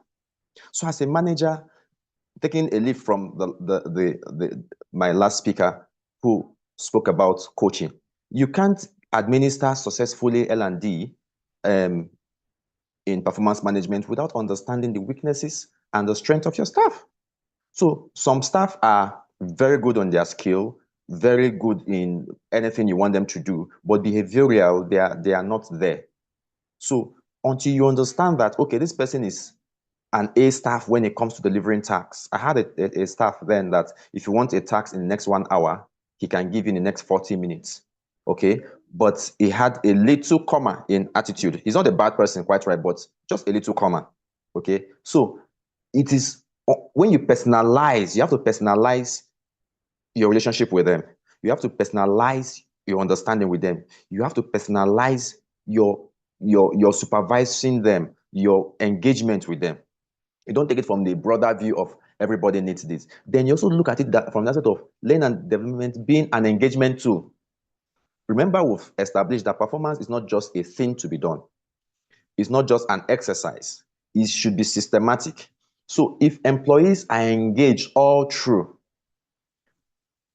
from even games that a lot of organizations have adapted in their companies now, you find out that at the end of the day, you have less work to do, because imagine an organization introducing something like chess, Scrabble.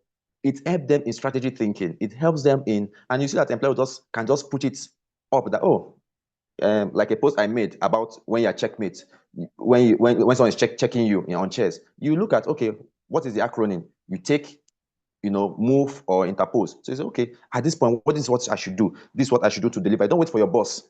So you have to bring in things that will also engage the employees. It's not just about coming to say, go and run, you must get your social certification, you must get the other certification. But however, some other organizations, like where I work now, it's a startup NGO, we're also in a competition of learning competition. And it helped us for the last quarter of last year, because what we are doing is we have a particular L&D company we registered with online that we run training with. So they want to see the training point you have acquired, and not just the training point now. That training point we synchronize it with your KPI. We synchronize it with your output. So depend on your department. So if you're having very high points in your training dashboard, and we're not seeing that high point, it's useless. So we are also engaging employees, keeping them very active, keeping it competitive, but as well, we are also making it translate into productivity. When we've discovered that certain departments don't know how to write, we encourage writing on LinkedIn and tag the company. Now, what this does was, many of them began very careful in their typographical errors. We didn't have to begin to teach people how to type, how to use also app. We say we don't use ChatGPT to write, for instance. Don't use ChatGPT, but you can use another assistant to correct your grammar. Okay, so that you will see originality. This is a way of this is learn and development in itself, in a very semi-formal way. Okay, but also the time of doing this training calendar has passed. You just do training calendar and you dump it like that. You have to move with time. You have to, what does the market need now? What is the world moving towards when it comes to demand? You can't give a flat behavioral training to various departments. I see that happening a lot. Everything, if we understand that performance management, the end product of performance management is customer experience. And it might be internal customer or external customer. So if I'm the HR manager, how my employee feel about me, what they perceive about me, that is their own customer experience. And that is how they are most likely going to relate with other persons. That is how they're going to most likely relate with customers. That is how most likely they're even going to relate with me. So your L&D cannot function in isolation. you have to start from understanding competency framework. You have to understand the people you are managing. You have to understand what they need. You have to understand how it will impact on the company. And lastly, L&D should not be, when you are doing your L&D, should not be just a flat thing that, okay, we have done for the year. If at the first 3 months something has happened, you see that there is a change, because of globalization is happening now, technology is coming up very fast. People's need is changing. The economic situation is changing. If you use PESTEL, for instance, using external factors, you see that things are changing. So you can't just have a training develop L&D system that just crested on stone and use that to run for the end of the year. Thank you. Thank you so much. I loved all the examples that you gave, using real life application. And as Dolapo rightly captured it, she says gamification of just using that to enhance collaboration and growth within the organization. That was really, really good. And I know that people have started, thinking about how can we also include gamification in our own organization? How can we ensure that we're creating a safe space for people to fail?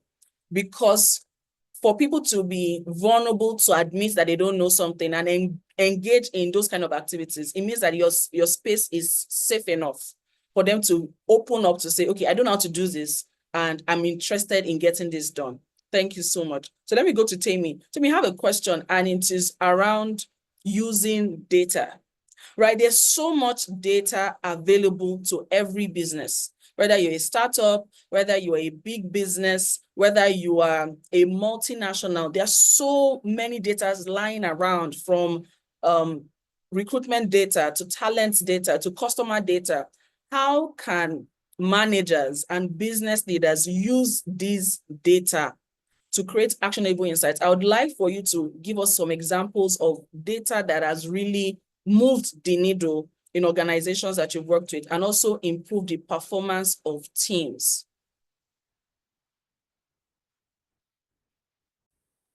All right, so when it comes to data, I personally love data, and I always like to use data because it just gives you that connection between the past and the future, right? So it helps us to see what has been and what can be. So when it comes to performance management, I want to look at so if I have a particular employee and I want to look at their historical performance, right?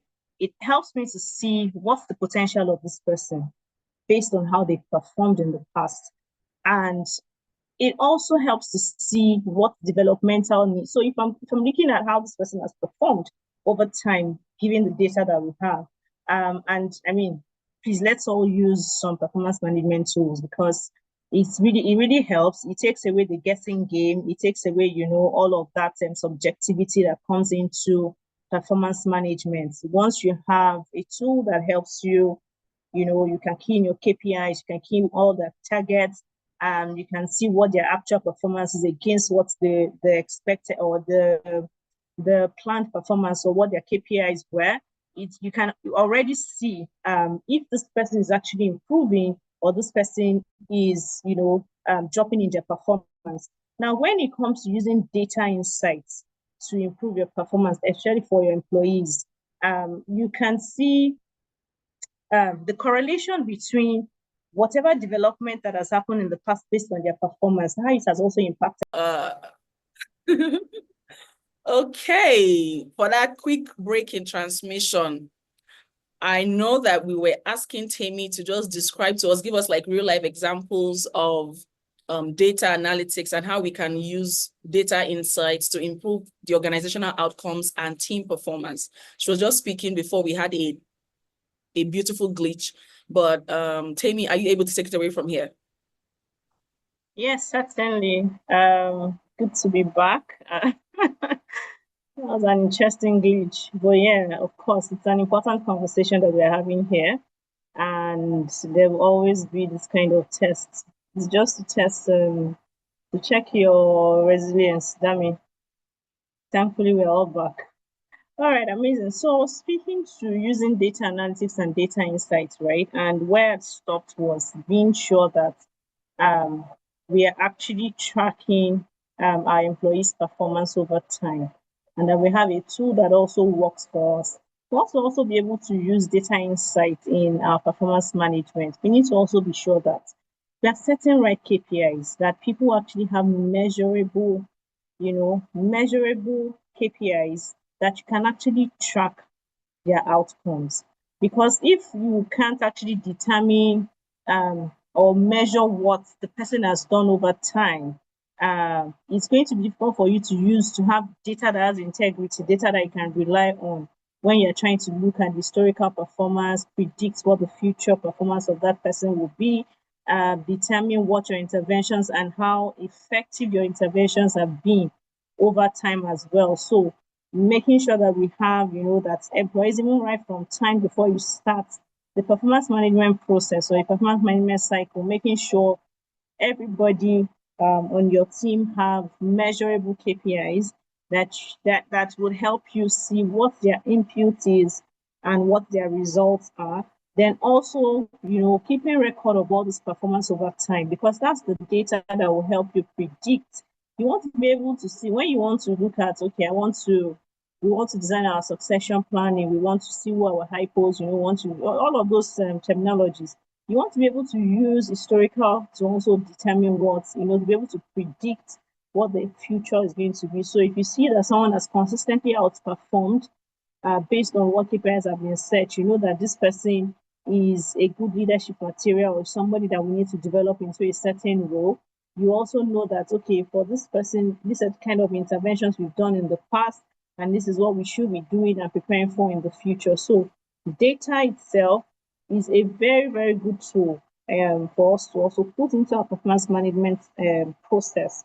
It's not just, the performance management itself, it's very broad. It's very, it's so big that I don't think we have actually really scratched, for most Nigerian businesses, I don't think we have really scratched and really harnessed what that tool, performance management, can help us achieve for individual satisfaction and also for the business. But bringing it back home to what data analytics and data insights can help us to do, it can help us see how we have performed over time, and it can help us predict what we can, achieve in the future when it comes. And it also shows areas of improvement when it comes to our process generally. Is the biannual appraisal working for us? You will be able to see. You will also see, should it be more frequent? Should we dial back on, the frequency? Maybe we're doing it once a month. A lot of things that you can just extract from the data that you have when it comes to your performance management process itself. So I hope I've been able to bring us back into the conversation. Yeah, I think that would be it. Yes. You've done an amazing job, just trying to gently push us into the spot where we were before. And I know that somebody asked the question before we just left, and it was around having too frequent learning points. So the person was speaking to the fact that the line manager is always having an opportunity to give a learning point. Like any little thing that the person does, every mistake is a learning point. So I will ask Adefoluke now, like, what do you think about having too frequent feedbacks? Or is there anything called too frequent feedbacks? And how can we ensure that we are not overloading our people with feedbacks and plenty meetings without empowering them to actually have the resources to do the work? That meeting part, having too many meetings that you even do not have sufficient time to actually do the work that is needed. It's a big issue. But I don't think there's anything as too much feedback in a sense, but there's also the place of understanding the right place, the right time, the right context when such feedback should be given. So every point, every time is not a learning, should not be used as a learning opportunity. That's one. And then there's also the place of also balancing out feedback, because at the end of the day, feedback is not really about these are just your areas of improvement, these are the things you need to work on, but then also highlighting strengths. So there could be a balance. There should be a balance of these are the strengths you're portraying, but these are the areas of development. But it shouldn't always be for every time you're having feedback, it shouldn't be these are the areas I need you to work on. These are your weaknesses. You're lagging behind in this. There should be a balance, and managers should also understand context. It's not every time that and it's not in every situation that you just reel out those type of negative feedback in a sense. So you also have to understand the context, the right timing, and then balancing out the strengths and the person's areas of improvements, basically. Thank you. Thank you so much. Thank you so much. Just understanding the person's strengths and balancing out that with the areas of improvement that need to be made. Now, Tammy, coming back to our data conversation, I need to give us like specific data that we would measure from our strategy. Now, every business has a strategy, whether or not they like it. Not having a strategy is a strategy to fail, but it's still a strategy. So from agreeing on what our business goals are, and then the competitive edge that we choose to put forward, or the competitive advantage that we choose to display, what are those metrics between agreeing on our strategy up until the consumer gets it? What are those metrics that we should be measuring as an organization across small business, startups, enterprise, multinational corporations? What are those data and metrics that we should start looking out for so that we can keep our eyes on it all the time?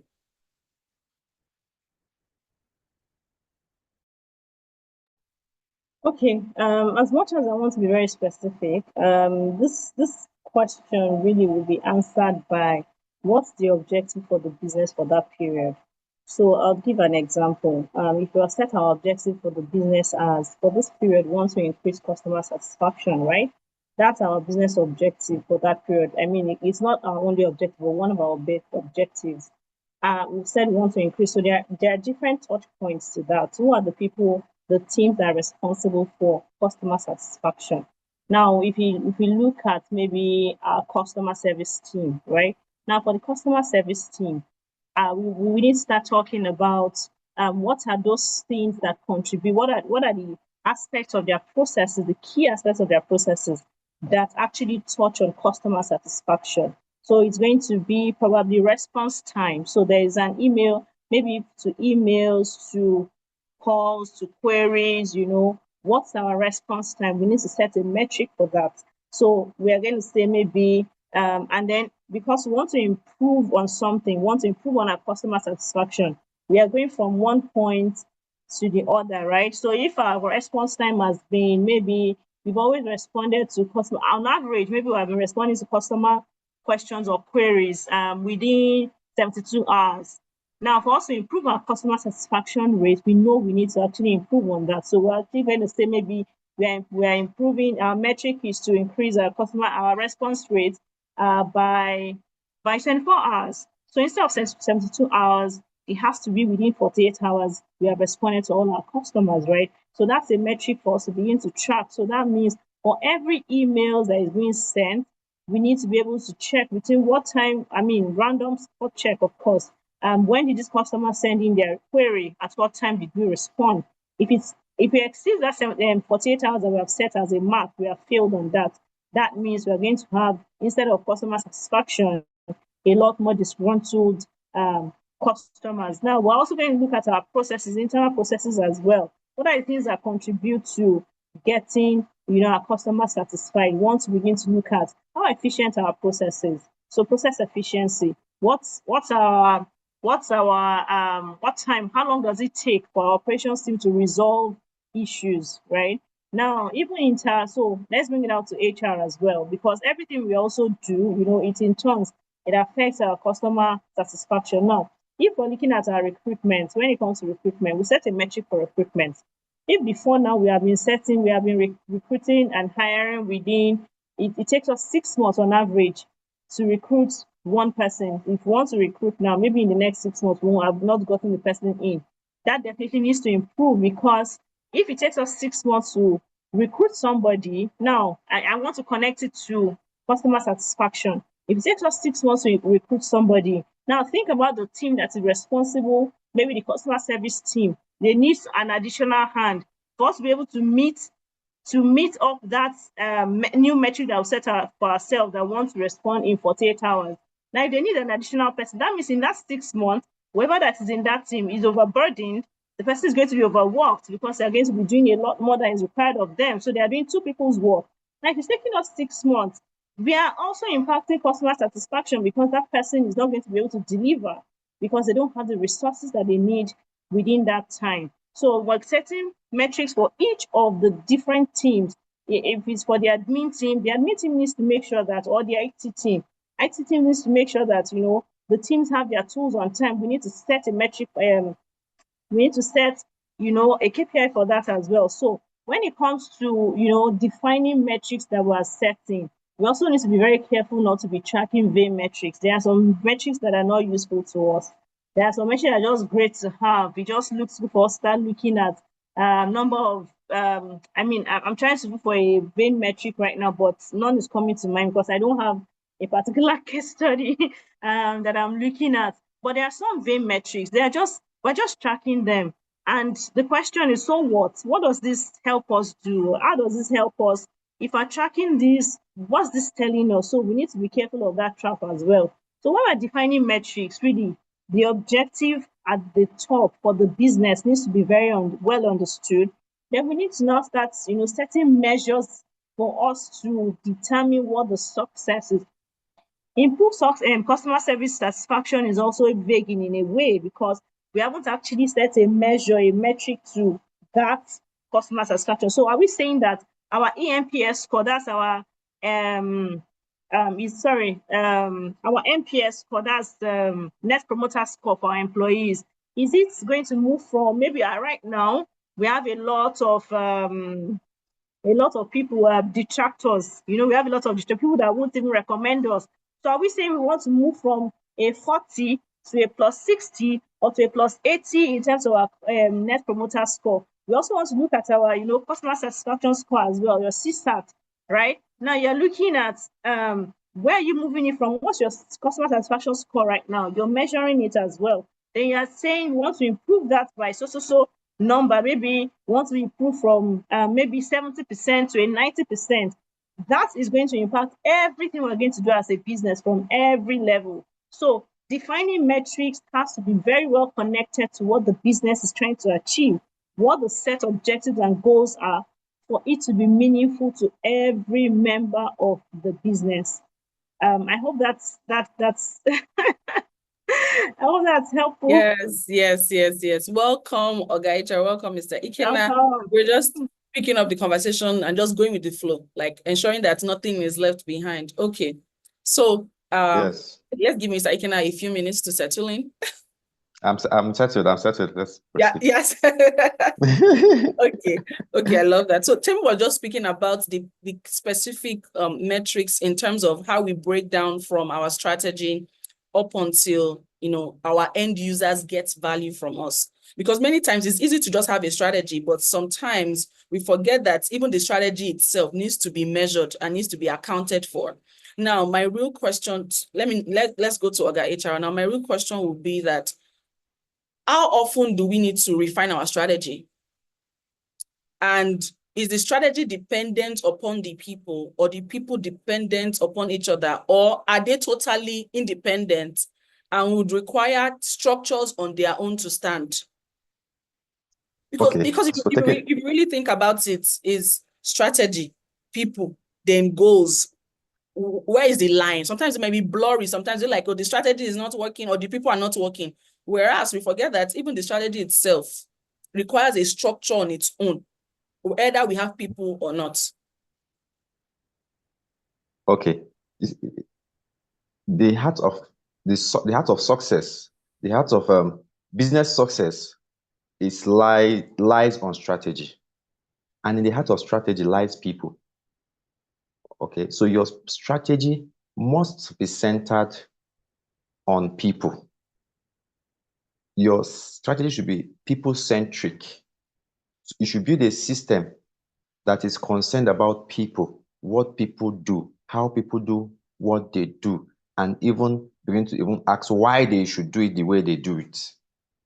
That is what your strategy should be concerned about. So in my current place of work, for instance, we had an approval level that has about 4 layers, and we streamlined it. Why should somebody who is at the peak as an MD or CEO is approving a 15,000 naira transaction? That is, for me, that is not a strategic move, because you should be thinking about a 50 million deal instead of signing a 50 million naira voucher. Okay, so, but what I'm saying is strategy is the heart of any business. And in the heart of strategy lies people. So whatever you are doing should be aligned with people. Strategy is not something that is one-off. It's a continuous thing. I keep saying that because in strategy, you have to anticipate as well what may be. How will workforce, what will happen in the next 2 months? Will people begin to there's a corporate, there's a professional body now that is doing that's trying to merge with an international accreditation body to have equal membership. Now, part of the strategy that commission came up in the committee is that if they do this, there is likely that most HR are going to JAPA, because it's an HR body. Going to JAPA, since my certificate here is the same thing as that in the US. So if you bring that down to our organization, when you begin to look at it from the organizational view, you also look at your strategy in a way of keeping people. Is your performance management system too stiff neck that I have resigned 2021 from a job because I have I'm very serious about it. Performance appraisal every 2 weeks as HR. And he will come and be like, I'm not seeing what you are doing. Because in HR, we say something intangible. You can't measure it, you can't see it. But in 1 month, 3 months, you can now begin to look at, okay, yes, this is what HR have done. Unlike somebody who is producing eggs, you can say, okay, these people are producing 10 sandwiches in a day. It's measurable. But for HR, it's not like that. So strategy is very important.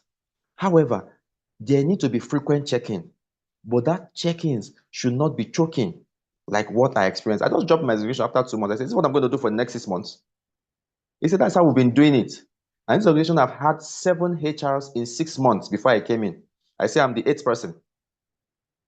Okay, so you should do frequent check-in, but the frequent check-in should not be from the perspective of downplaying one's capability.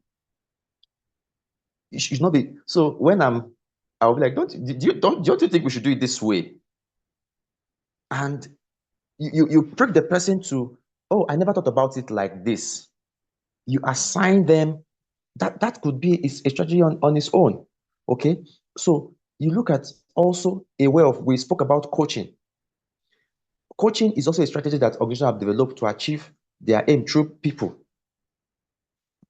When we talk about that, we look at also succession planning. That is, we talk about coaching, succession planning, and continuity. That is the central point. So when you are doing that, you should ensure that your strategy is people-based. Strategy does not, work in isolation. No, it works with the people. And you know why I'm very concerned about the people is because if you have a very good strategy, but you're not making people centric, they will sabotage your efforts.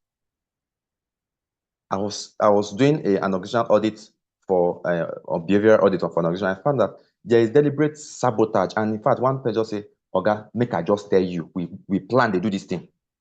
At a point, someone just had to open up. So why? Because their strategy did not take cognizance of the layers of the employees that they have. And that also is the problem. So we bring one performance management metrics to measure everybody. You can't use a performance metric to measure someone who is in the strategy department, in the admin department, to measure somebody who is in the sales department or a driver. So you see that your strategy should be aligned with the people you have working in an organization. Absolutely fantastic. Thank you. I don't know if any of our speakers want to add on that before I go to the last question with Adefuluke. Don't worry, we're wrapping up. If you have any questions, you can just put it in the chat so that we can keep this cute. Our next speakers are going to be coming soon. But before the next speakers come on, I know that we're going to be having like some networking session. So look out for the next person that you find in the room and just, engage. Really, just engage. Okay. So Adefoluke now, the question is, what are those key actions that can empower accountability? You want to keep people accountable to themselves. You want to keep people accountable to the goals. You want to keep people accountable to the business. We don't want it to be that your manager is doting on you. What are those things that will keep people accountable? How can we build a culture of accountability in our organization where people take responsibility for their actions and for the work they do, rather than just thinking in silos?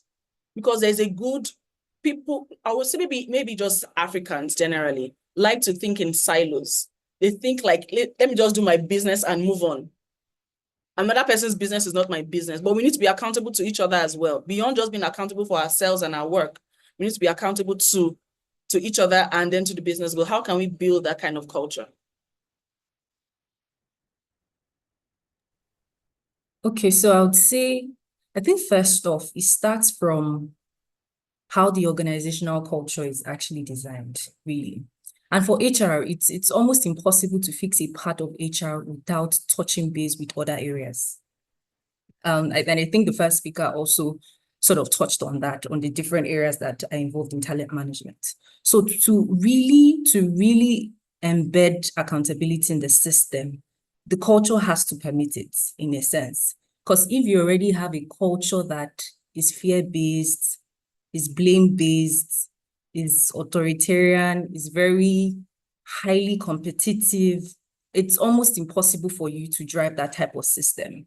And then also, when people have clear responsibilities, clear rules, because you find people are hired for a certain role, you have a JD, you have your responsibilities, but then 3 months down the line, you see that what you're doing is absolutely different from what you were hired to do.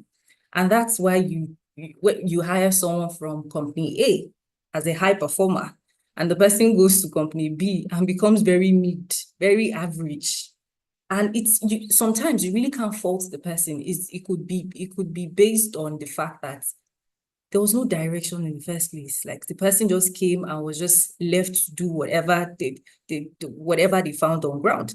And an organization whereby from day one, you're clear on what you're supposed to do and you're able to run with it because you know the end goal, you know the outcome. And then you're going to company B and you're almost redundant. The title is just group head, something, and there's really no tangible responsibility attached to it. But also in addition to that, to be able to hold people accountable, it's also having clear targets, having clear KPIs that outside the responsibilities, which you've written, they're qualitative, you've written all of these texts in a very fantastic way, but are they measurable? Because you find that where you're not able to, where evaluation or performance is not based on data, it's almost impossible for you to hold anybody accountable to anything. Because everybody's just floating, basically. I'm just floating, I'm just doing, today comes, yeah, I'm giving tax A, I'll do tax A, tomorrow I'll do tax B. So there's really no accountability structure because you've not given me what I'm to be measured by. So those things, being clear on the KPIs as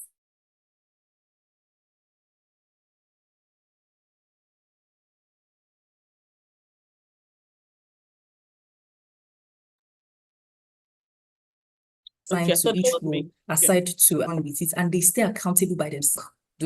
That's a different category. I'm not just there to earn salary, but really want to contribute to the vision of the company.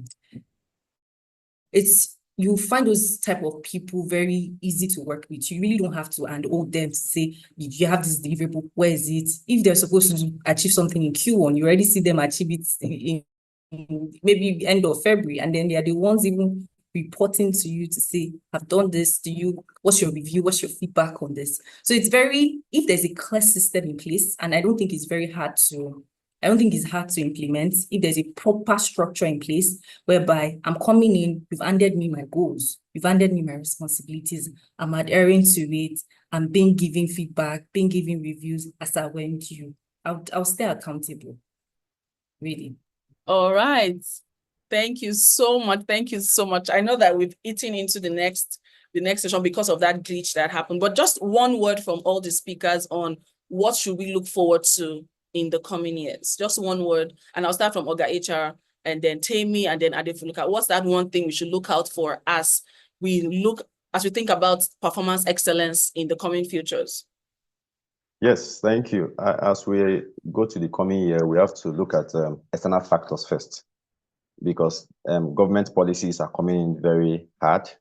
Some are soft, but we need to have a holistic approach from external, do a serious SWOT analysis on our organization performance system, looking at first the organizational performance. After we've done the external audit, we do look at organizational performance, departmental performance, before you bring it down to the individual performance.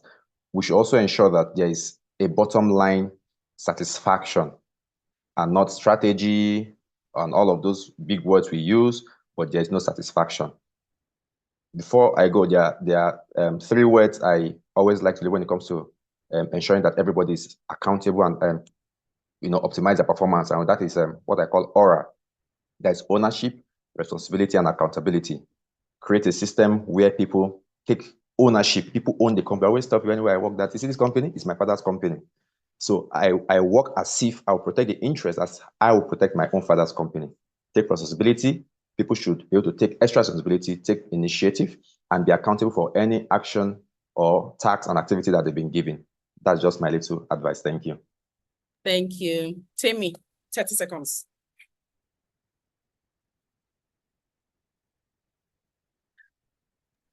So I hope my 30 seconds has not started. That started. Okay, so I'll take 2 things to look out for. And the first would be the role of AI in performance management. I think a lot of us need to start looking at AI.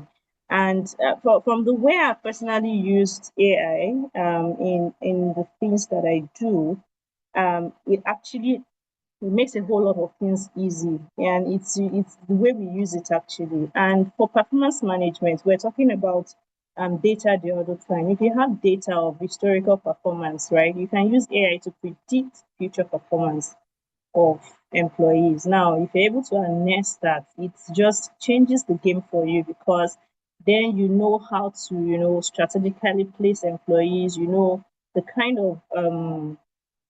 kind of task, it just changes a whole lot for us. So AI is going to become, very, very, very, it's going to become a very strategic tool in the future. The second thing is going to be the flexibility that we need to also introduce into our performance management.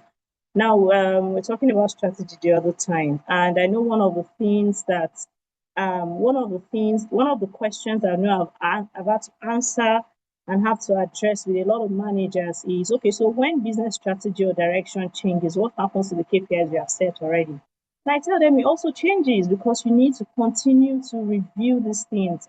You cannot set a KPI for the year and it remains static for the whole year. So these are the things that we need to make sure, because also every day, if you notice, you wake up every day, something has changed, a government policy has changed, something has changed. There's so much uncertainty. Business landscape is changing every day. We must also embed that change in the way we manage our employees and their performance. We can't expect that the same way they've done things in the past is the same way they will continue to do it. So 2 key things to look out for: AI and the need for flexibility in performance management. It's no longer static. That's why the continuous review needs to be, taken more seriously. Continue to have conversations, continue to review your business objectives and strategy, continue to also embed this into the performance management system that you have set for the employees. I will leave it at that. Thank you very much. Thank you. Adefuluke, just wrapping up. Tammy has eaten your 30 seconds. Okay, so I'll just buttress on one thing, and it would be organizations need to start to pay attention to how productivity is measured. The world of work is changing, as we all know. There is the blurriness between where to work. There's working from home, there's working from the office, there's the hybrid structure. There's the borderlessness that is in our time, whereby you can be in Nigeria, you're working for a country, for another company in Canada. There's the gig economy, whereby people don't want to be in full employment. They just want a type of contract. So there are different trends. There's Gen Z entering the workforce and they are demanding for a different type of context. So companies need to start to think of how productivity is truly measured, how outcomes are measured, and beyond face time, beyond 8 to 5, beyond visibility, beyond face time to say, I saw you today, that means you worked. So organization needs to start considering that. Thank you so much to our panelists. Can you just put it in the chat that they have been amazing, just coming back and just going with the flow like nothing happened. Thank you, thank you, thank you. We really appreciate you. Thank you to all panelists. Thank you to Adefoluke. Thank you, Tammy. Thank you, Mr. Ikena, Oga HR. We appreciate you. And so I'll be handing it over to Amarachi now because our next speaker is here and we'd just like to keep things moving. Thank you. Thank you so much for our panelists. Thank you, Adefoluke. Thank you, Temi, and thank you, Ikena, Oga HR. Thank you so much. That was a very insightful session. And we can actually take a while going into all the things that were shared and the key highlights. And I feel like there were so many key highlights. So maybe I'll just mention one or two, then we'll bring up our next speaker. In conclusion, they mentioned about looking at external factors. Please excuse me. Taking responsibility, initiative, and ownership. That's like an ROI. So we can use that as an acronym to remember that. They talked about feedback being continuous, performance management not being a buzzword, it should be systematic. They talked about so many things. Let's just thank them. We thank our panelists. Now we're moving on to the next session. I will be hearing from Dr. Gift Omod and the collective energy. Can we celebrate ourselves again? And the energy that's still present in the room, for being present, for still being here, despite all the things you have faced. I'm only seeing Bukola and Olufeye. Let us celebrate ourselves, because remember what our convener said, this is not just an event, it's a movement. We're changing the face and the future of performance management. Fantastic. The link is in the chat box now. All I want you to do is click on it. You're going to see questions, and then you respond to them, and the answers will be displayed so that we can have a short engagement session. So you click on the link, it takes you to Mentimeet, and then you respond to the questions you see. You have like, what's it called? Short answers and all that you can give. And as you respond, we're going to have like a cloud and responses of different things you said. Let's go, let's go. Let's go, let's go, let's go, let's go. I'm waiting to see our responses. I'm excited because I believe that's going to be mind-blowing, because we've had a mind-blowing session so far. So let's respond, let's respond. What does performance excellence mean to you? Share with us. We have 0 responses.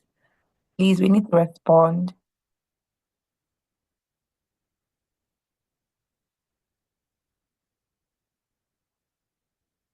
I'm still waiting. If you have any challenges using it, just let us know in the chat box so we can guide you.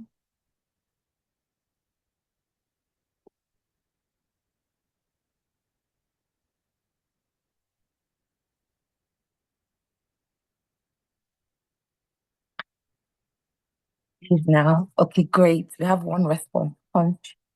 This word. You pardon me. Consensus improvement backed by empathetic leadership. Powerful. Powerful. So we have a response. Where are our other responses? Let's keep it coming. Let's keep it coming. But this definition is so powerful, because it's like step-by-step improvement backed by empathetic leadership. And from what we've heard today, it's not a one-off, it's a continuous cycle that keeps going, and everybody's involved.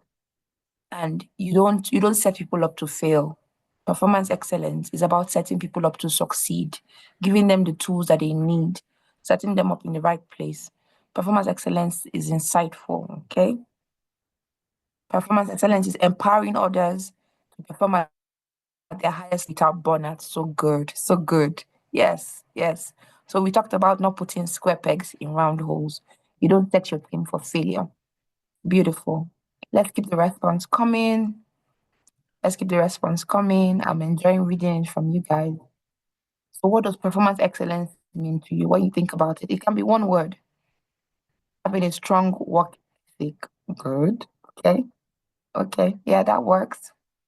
Having a strong work ethic means that we're excelling. Continuous improvement. Agree. Performance excellence is person centric. True. And we have continuous improvement here again. So performance excellence is a conscientious, please pardon me, correct me, I don't know how to pronounce that word. Improvement backed by empathetic leadership. Performance excellence is meant to be insightful. Performance excellence is around having a strong work ethic, about continuous improvement. It's about conscious leadership. Beautiful. Intentional leadership. Managers must lead. Organizations must lead intentionally. Performance excellence involves everyone at all levels. Yes, yes, we learned that today. Empowering others to perform at their highest level without burnout. Thank you so much. These are beautiful responses. Beautiful responses. Any more? Do we have any more? Performance excellence is about the journey. It's a journey. That's so beautiful. Performance excellence is a journey. It's about inclusivity. Okay, it's a journey. It involves regular feedback and nurturing growth. That's beautiful.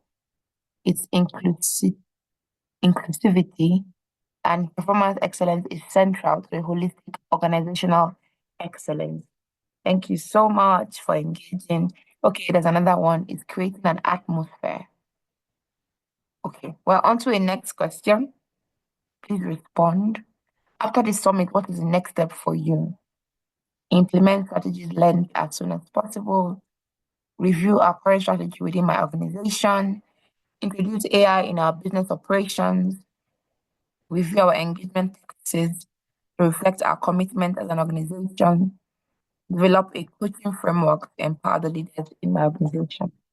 So is it number one? Is it number two? Is it three, four, or five? Which one is it for you? After this summit, you've gained so much knowledge. And remember, we are not just hearers, we are doers. What are you implementing? Is it number one? Okay, we're seeing that number one is increasing. Is it two? Is it three? Is it four? Is it five? Which one is it for you? Let's keep the responses coming. Number one is still the top. Implement strategies learned as soon as possible is key. That's key. Implementation is so key.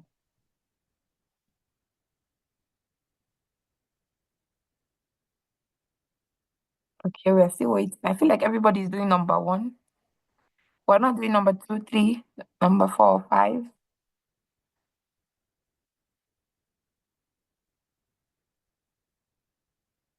Let's keep our responses coming. No one is introducing AI into their business. Okay, beautiful. Now we are talking. Now we are talking. Okay. So it's according to their order. But implement strategies learned as soon as possible. The highest, and that is so key and very important. And some people are going to review their current strategy with the organization. Some people are going to develop coaching framework to empower their leaders. Okay, we have a change. I'm going to just wait so that we see. AI is last right now. Oh. Dear visionary, AI is last. I feel like maybe people don't know yet how to employ AI, performance excellence, and we're supposed to talk about that next. But let's see. Let's wait and see if there'll be any changes in their order. Okay, there's another change. Okay. So people are doing a lot of reviews. Our current strategy within my organization. Good, good, good.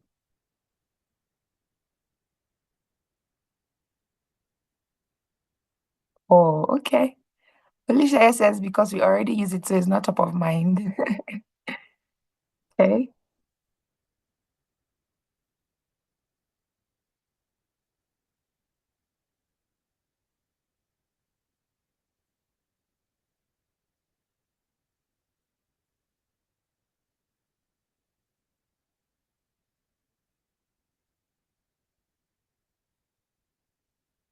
Even with all the rearrangement, I'm saying AI is still last.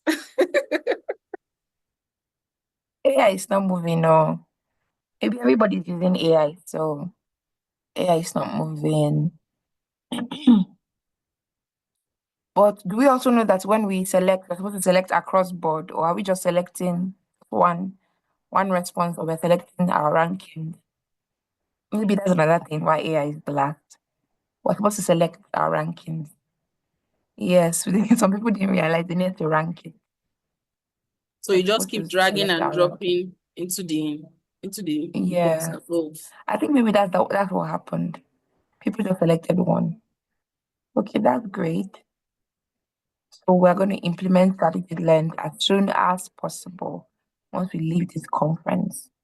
So in the chat session, before we go to the next Mentimeter, is it okay that if people can just drop their light bulb moment or their takeaways?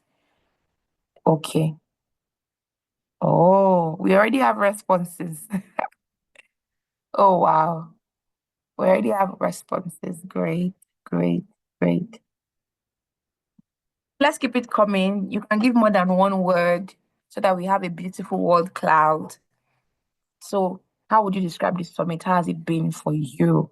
I'm seeing forward moving, I'm seeing transformational, I'm seeing useful, I'm seeing insightful, thought provoking, engaging, innovative, employee experience. Okay. So insightful looks like it's been said a number of times because it's the biggest now.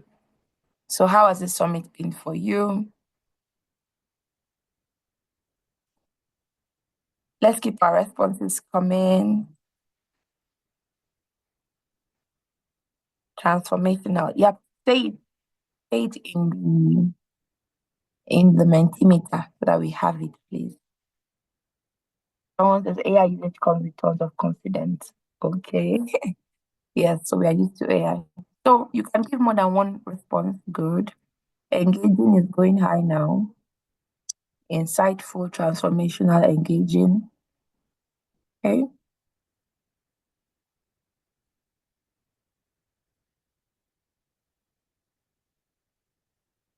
New. Wow. Somebody says innovative, useful. Great. Informative, amazing. Great, great. Insightful, thought-provoking. They look like the biggest ones. Transformational and engaging. Thought-provoking.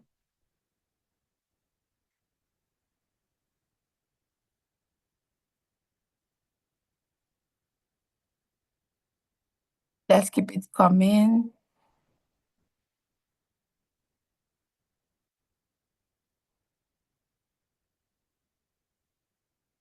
Engaging, insightful. I feel like it's the same thing we are saying. Useful. Yes.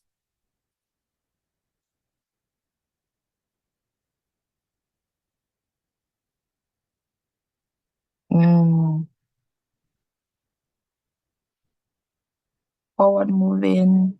We have interesting. We have thought provoking.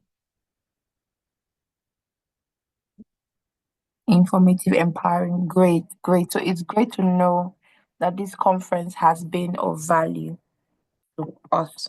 So I'm going to see if Dr. Gift is available now.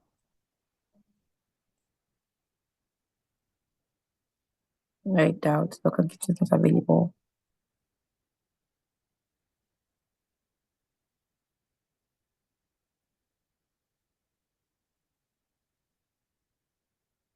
Okay, so it's great to know that this conference, or we call it summit, sorry, has been insightful for all of us. It's been forward-moving, thought-provoking, transformational, engaging, informative, empowering.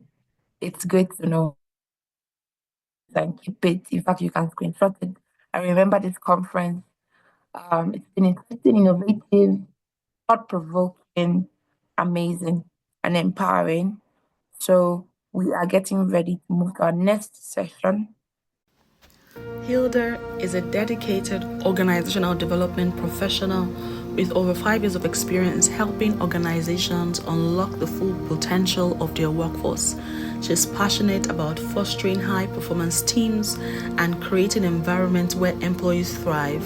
She specializes in strategic talent management, performance management, and employee engagement to drive business growth and a positive employee experience. Currently serving as the Organizational Development and Talent Manager at 7-Up Bottling Company, she has successfully led initiatives that enhance workplace culture, align organizational strategies, promote continuous learning and development, from designing and maintaining company-wide structures to implementing performance systems. A highlight of her career include coordinating goal-setting processes, leading employee engagement activities, recognition and wellness events, organizing training programs to bridge skill gaps, supporting development and execution of HR initiatives, developing performance indicators to improve role clarity and performance. Hilda is deeply committed to helping organizations transform into spaces where employees feel engaged, valued, and empowered to achieve their best. LaShonda Rogers is a visionary leader and founder of Rogers Global Leadership Consortium, specializing in workplace equity, organizational development, and employee growth strategies. With over 12 years of experience in business strategy, project management, and leadership development, LaShonda partners with organizations to create inclusive environments that foster employee engagement and operational excellence. As a workplace equity and growth strategist, she has worked with startups, established organizations, and global communities to design and implement impactful solutions that address workforce challenges. She is also an advocate for diversity and representation. As a founding member of Tech Ladies, she has had the opportunity to mentor and equip women with the tools to grow their career in tech. LaShonda also serves as the Vice President of Community Outreach for Blacks in Technology, where she partners with organizations to increase African American representation in the technology fields. A sought-after speaker and mentor, she inspires organizations to align equity with excellence, transforming workplace culture for sustainable success. Busola is a dynamic leader and an enthusiast for effectively managing organizations' workforce. With an MBA in HR and Organizational Psychology from the University of Aberdeen, UK, and certifications from the Chartered Management Institute and Human Resource Certificate Institute, she brings a blend of academic rigor and practical prowess to the table. She wields the tools to foster environments where talent flourishes and businesses thrive, and opens that overall business success can be achieved by strategically aligning the organization's talents, skills, competencies, and abilities to the business objectives. In her growing HR career, she's been instrumental in restructuring HR operations, enhancing employee performance through the implementation of effective performance management systems, promoting diversity and inclusion, and strengthening employee engagement through effective L&D initiatives. Vivian is a seasoned human resource professional with over a decade of experience in employee relations, engagement, and strategic business partnering. As a manager of employee relations and compliance at 9Mobile, she has been instrumental in driving employee engagement strategies that enhance retention, productivity, and alignment with organizational objectives. She has a proven track record of fostering positive work culture and excels in designing innovative HR frameworks that resolve employee challenges and implements best practice that drives business success. In addition to our HR leadership roles, Vivian has extensive experience in commercial development and brand partnerships, having managed growth teams and acquired strategic partnerships in a consulting firm. This unique combination of HR acumen and business development expertise positions Vivian as a forward-thinking leader committed to organizational excellence and employee success. Vivian is passionate about fostering relationship at all levels of an organization, promoting continuous improvement, and empowering individuals to thrive in their careers. Ladies and gentlemen, with a virtual round of applause, please welcome our moderator and panelists, Busola, Lashonda, Hilda, and Vivian. Good morning, and I must give it to you. Well done. So to our real MVP, the audience, that's been with us from 9 a.m. till now, I think 1:13, if I'm not mistaken, here in Nigeria.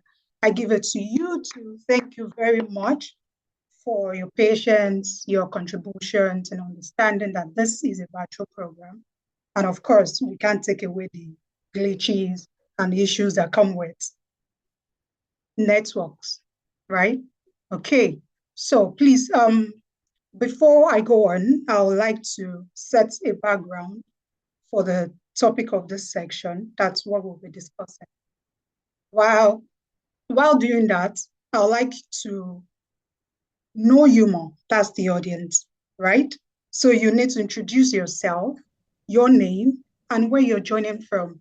Something like, my name is Busola, joining from Lagos, Nigeria, or my name is Busola, joining from Dallas, US. We don't know.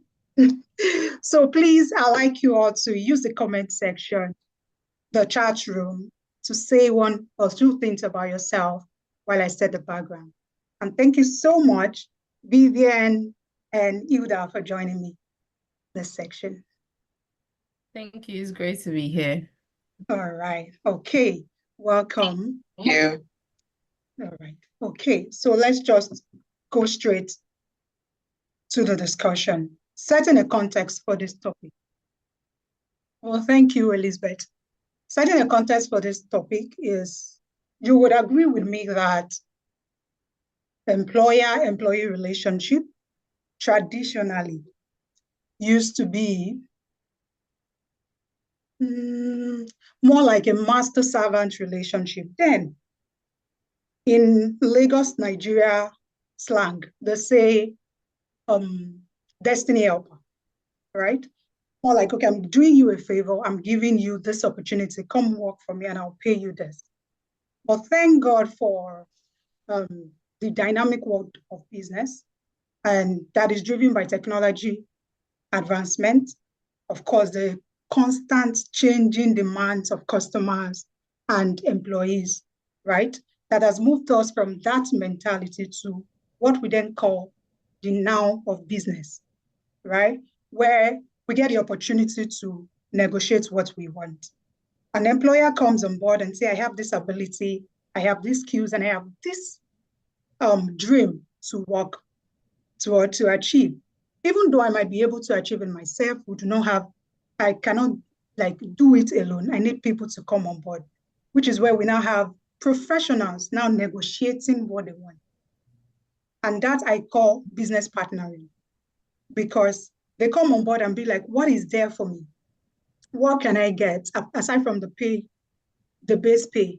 What are the benefits? And then we begin to talk about career growth plan. What are you giving me regarding the work-life balance? What is in there for me regarding my well-being, right? So because those are very important, they will determine the level of commitment I will be bringing on board, right? So this commitment today is what we want to then talk about. To say in our business partnering, in our partnership, how can we further empower this, your level of commitment, which is usually, or we usually call engagement, to business, using one of the pets that comes with being a partner, that is employee well-being. So the topic for this section is empowering engagement through wellness. So I'll move on to my panelists, the beautiful, distinguished ladies that I have here, to just set a background. What's the oversight when you saw this topic, empowering engagement through wellness? What came to mind? I'll start with Hilda. All right. Thank you very much. Thank you, everyone. Thank you, HC, for having me here. For me, employee wellness has to do with the holistic well-being of an employee. Now we're talking the physical, we're talking the mental, we're talking emotional.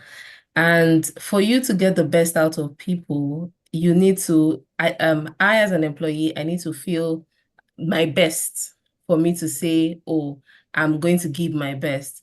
And when you don't have your physical, your mental, your emotional is in disarray, there is no how, there's no even magic that can make that work for you to say your output will be 100%. So for me, it's the totality of your physical, your mental, and your emotional states as a person. Thank you. Awesome. Awesome. Thank you very much, Hilda. I'm moving to Vivian. What's your overview very quickly in 2 minutes? I would follow what Hilda said. Hi, thank you so much for this session. Thank you for inviting me as well. What Hilda said, it encompasses everything. So work-life balance, job satisfaction, how you feel about your work. In short, financial satisfaction as well. Because at the end of the day, engagement has to do with how engaged you feel as a person that you can even put your best to work. So it encompasses everything that can make you feel good about going to work every day. So that's what I was saying. Okay, thank you. I am so sorry. I apologize, Lashanda. I apologize. I can't remember mentioning your name earlier when you joined. Yeah. I am sorry. I apologize for that, please. You're welcome on board, and thank you so much for your understanding. So what's your overview on the topic? For employee well-being, for those who don't know, I am actually a workplace equity and growth strategist. I work with organizations to create equitable work environments. I want people to love what they do, want people to want to come to work. So for us, employee well-being is about community. We want employees to feel like when they come to work, they have a community that supports them, that propels them forward, but that also is there to give them the tools they need to succeed, not just in their role professionally, but also personally. That looks like coaching, that looks like financial resources, that may look like menopause or maternity benefits. And so it also encompasses economics, making sure that there's pay transparency, making sure that they have the emotional support that's been stated previously, but also mentally. Do you have opportunities to talk to your manager or your leader if you feel like your caseload is too heavy? And so really creating that psychological safety environment is how we encompass employee well-being. So thank you very much. Thank you so much for that detail, because I'm also aware and I agree that employee well-being is actually vast. It covers so many aspects, so many concepts, starting from the mental health aspects that Hilda mentioned, the psychological well-being, the economical well-being. Some even attribute it to happiness, employee happiness. They attribute it to several policies and the environment that employee works in. Yeah, so that's thank you so much. And that would move me to my first questions that say, having established that the employee well-being can be diverse, right? Having established that, how then would you, this question is going to Lashanda, how then would you define, help employees to create a comprehensive definition of employee well-being? Did you get that? let me turn this up. Sorry, let me turn my volume up some. You said Okay. how good, can you repeat the question? Sorry. Okay, so this is it. We have established that employee well-being is vast, right? It captures different topic, different perspective, different concepts, right? Which includes psychological safety and the likes. So now to narrow it down to employee well-being organization, right? How would you advise organizations to create a comprehensive definition of employee well-being relating to work? So what we do, we believe everything is custom with us. So we work with companies, we have the teams to come together and they get the employees' feedback on what employee well-being looks to them. Because a lot of time we as leaders can create our own definition and it may not encompass what the employees actually need. So by having a town hall event or an open forum where you can hear what employee well-being means to the employees, then you can create an actually well-being statement or a what we call in project management a I want to say a panel, but it's something to go by so that you can have that to know, okay, for a charter, employee well-being charter is what I was looking for. So by getting the ideas of what it means to employees, then you take their feedback and then you create a statement based off of that. To us, gathering employees' feedback is more so important, more so than you saying, hey, this is what employee well-being looks like, because you may miss what they are looking for. For them, it could be social, economic, financial, and you're thinking well-being is going to the gym or wellness benefit. So you're totally missing that. So we always advise every company is to get with your employees and gather feedback from them, what they see as employee well-being, then create a charter and place it somewhere that's open, in an open workplace where people can walk by and see it every day to remind themselves it's important and what it means to the company as a whole. Especially when you're hiring people and bringing them on board, they can also know firsthand, this is important to this team, and this is also some of the missions or values we go by. So they can know if it's not important to them, it may not be the right company or role for them. I love that. I love the fact that we need, you emphasize on involving the employee in what they need. Because what you think I need might not what I need, might not be what I need. So that actually helps. And that's, I already answered my next question, which was, okay, how do you then know that this particular initiative, I think here we call that wellness program, right, in an organization, right? So the wellness program is, it has employee involvement. So that way you're doing the right thing and actually helping them engage for real, right? Which is awesome. Now to Vivian, thank you for that, Lashonda. I hope I'm pronouncing your name right. Oh no, you got it right. Thank you. Okay. All right. Proceeding to Vivian.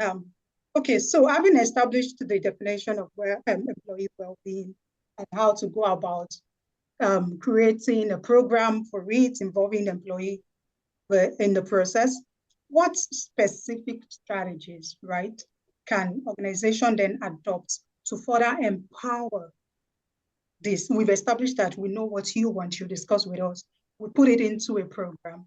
How then can we empower employees to, in their roles, to take ownership and then be aware that, okay, we're part of this decision-making to form this thing. I need to do better. What are the strategies that can be put in place? I hope you get my question. Yeah, I did. Thank you. Thank you so much for sharing them, Busola. So the major thing about, getting wellness programs, like what Lashonda said, is not just, like you said, not just about, getting that information around what's this, what's kind of wellness, what well-being initiatives that you can give to them, but you can also use fact-finding techniques. So actually say that we've noticed here, and that's something that I think the strategy that I use. We've noticed that people really go for eye care more, cardiology more, and people within the range of, let's say, 30 to 50 years have been having, more visits. Usually when you get the access to the utilization reports of what the health challenges that people are really going through, even though it's not very specific to people, you can have an idea of where people visit more in areas like if it's cardiology, if it's eye care. So you then push out main initiatives that you would say, based off of our fact-finding techniques, we've noticed that we need more people with above the age of 35 to take more care for their eyes. That's one. Number two, you mentioned it earlier, wellness programs. The initiatives that you churn out has to be very specific to the kind of people that you've identified that need them, right? You then push out these initiatives that focus more on mitigating these factors, right? And people then are more aligned because they know where it's coming from. It's very specific to, you know, what will actually help them in the coming weeks, or the way you push out the initiative. So for us, in our team, what we do particularly is make sure we use fact-finding techniques to get those information out. Focus on those people, those focus people that we've identified. Also use those initiatives, and, you know, still look at the general picture, because at the end of the day, it's not just you might look like you don't have a cardiology problem now, but in the next few years, from what you've gathered, you see that it could be a problem. If what kind of people do you have in your organization? Are they the ones that should be checking their BP regularly? You know, so we make people feel more in tune with these initiatives that we churn out on a regular basis. So thank you. So Thank you, that's one Vivian. strategy that I use. Thank you. Awesome. Thank you very much. And I can also see the chat room, the comments, and also we'll get back to that. Thank you so much for emphasizing that. Another thing I think and I would like Hilda to speak about it, is leadership from top down. Because it's a different thing when you say, okay, as professionals, probably HR or what other professionals that are involved in this process, we start with the employees. We've identified what they need, and these are the things we want to do. Or you take it to the management, and they don't understand that, okay, it's fine, just go ahead. Or you know there's something with unspoken rules when the employee can read the body language from top down. So how can we empower even our leadership to infuse wellness from top down? Hilda, thank you. All right, thank you for that. I would just like to say, you know, in this case, would have to the role model factor has to play here, because people are more into what they see than what you say, right? So if management has to actively participate in those programs. So you're having a mental or maybe a health talk. I feel like maybe the MD is supposed to open the floor and just tell, because that alone just shows that the organization is just not about the output you're giving. We're also concerned about your total well-being as an employee of this organization. So infusing management, top management in those programs, let them be the first lead in this.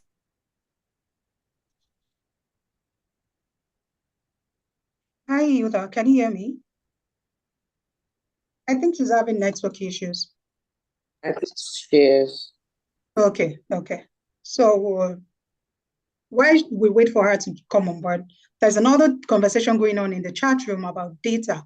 And I think that speaks to the feedback mechanism that Lashanda mentioned earlier, right? Using data to get facts, to know what they need, and then provide. So moving to the next question, that would be Lashanda, right?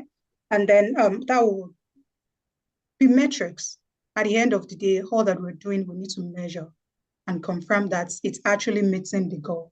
It's actually helping them to engage better. It's increasing their commitment and zeal to be better ambassador for the company, right? So how do we measure these initiatives?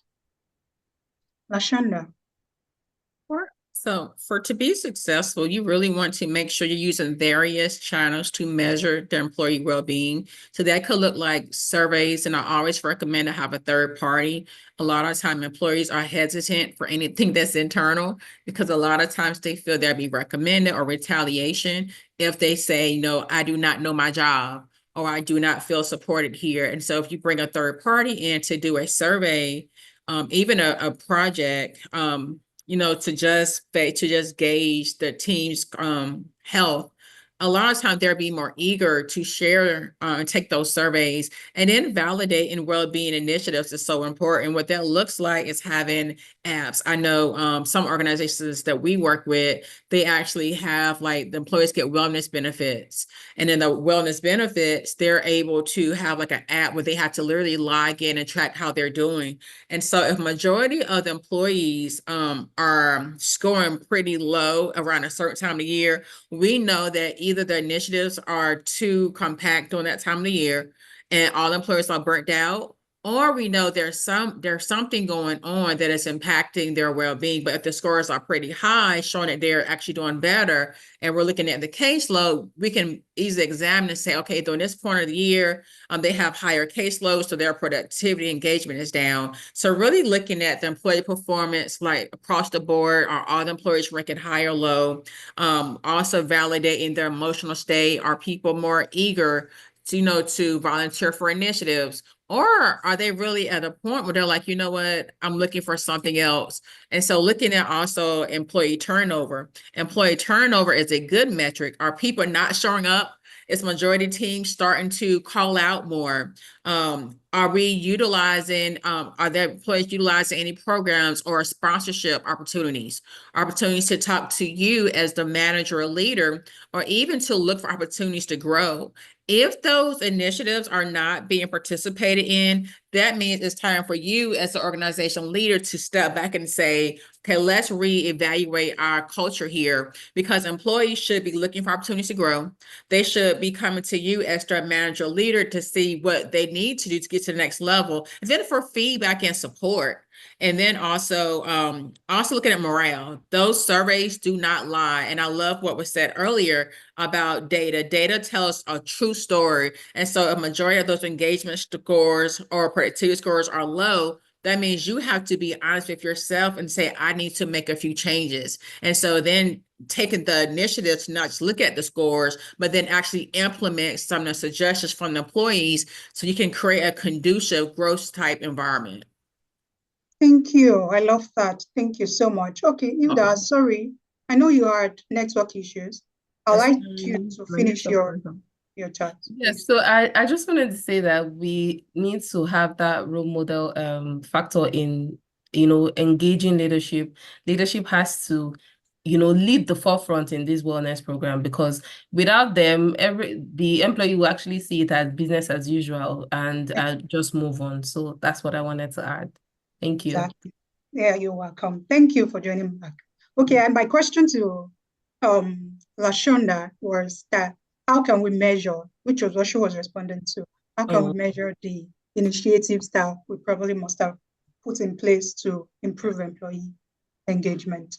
Okay, proceeding is I need, like Lashonda already mentioned, she's giving an example of how they use data-driven insights to know and check if whatever it is they put in place is working. I'll need a practical example from you, Hilda, to say how have you used data in your organization at any point to check the performance of whatever initiative you put in place to improve engagement. Oh, okay. So I would actually be speaking to, I remember when in my own organization, we decided that November will be our wellness month. So that's so we started this off last year. And the first way we did it was we had to send out a survey to ask people what exactly are their expectations for this program. Now, it's a week-long program, and because our business is in different locations in Nigeria, so we had to sample people's opinions. So some said they wanted a health challenge where they wanted to do something and, do something to spur them up. And also we had people speak on, mental health came up really strongly from that survey. And at the same time, so because we don't have an in-house fitness facility, they wanted maybe team aerobics where we all come together and take a bit of an hour to just get a structure that will take us through aerobic session. So putting all that into place, that formed the bedrock of our wellness program. So for the first thing we did was we had the mental health training, And immediately after, we had a professional come in to speak to people. And at the same time, we provided counseling numbers that they can call within a specified time, where you speak to a counselor, just talk to the person to get help on whatever it is you're going through. Then the next day we had health screening. So you go to the office in-house clinic to take your blood pressure, your sugar levels, and also do prostate cancer testing for men that are above 40. So we had that, and also a breast check for the females. So we had to include both genders into this. And also for the very last one, to crown it up, the penultimate time for the program was where everyone had to come in your gym wear on a Friday. We had the whole area set up for aerobics. We had an instructor come in, and it was actually a good time. And we also did the same thing last month, because November this year was also our wellness. But this time we took it a step further to say, ladies, you need to go also in commemoration of the breast cancer month in October. In November, we said, some women above 40, you go for mammogram testing, and for others, you go for the breast scan itself. So that's awesome. it. Awesome. Thanks for sharing your story, Vivian.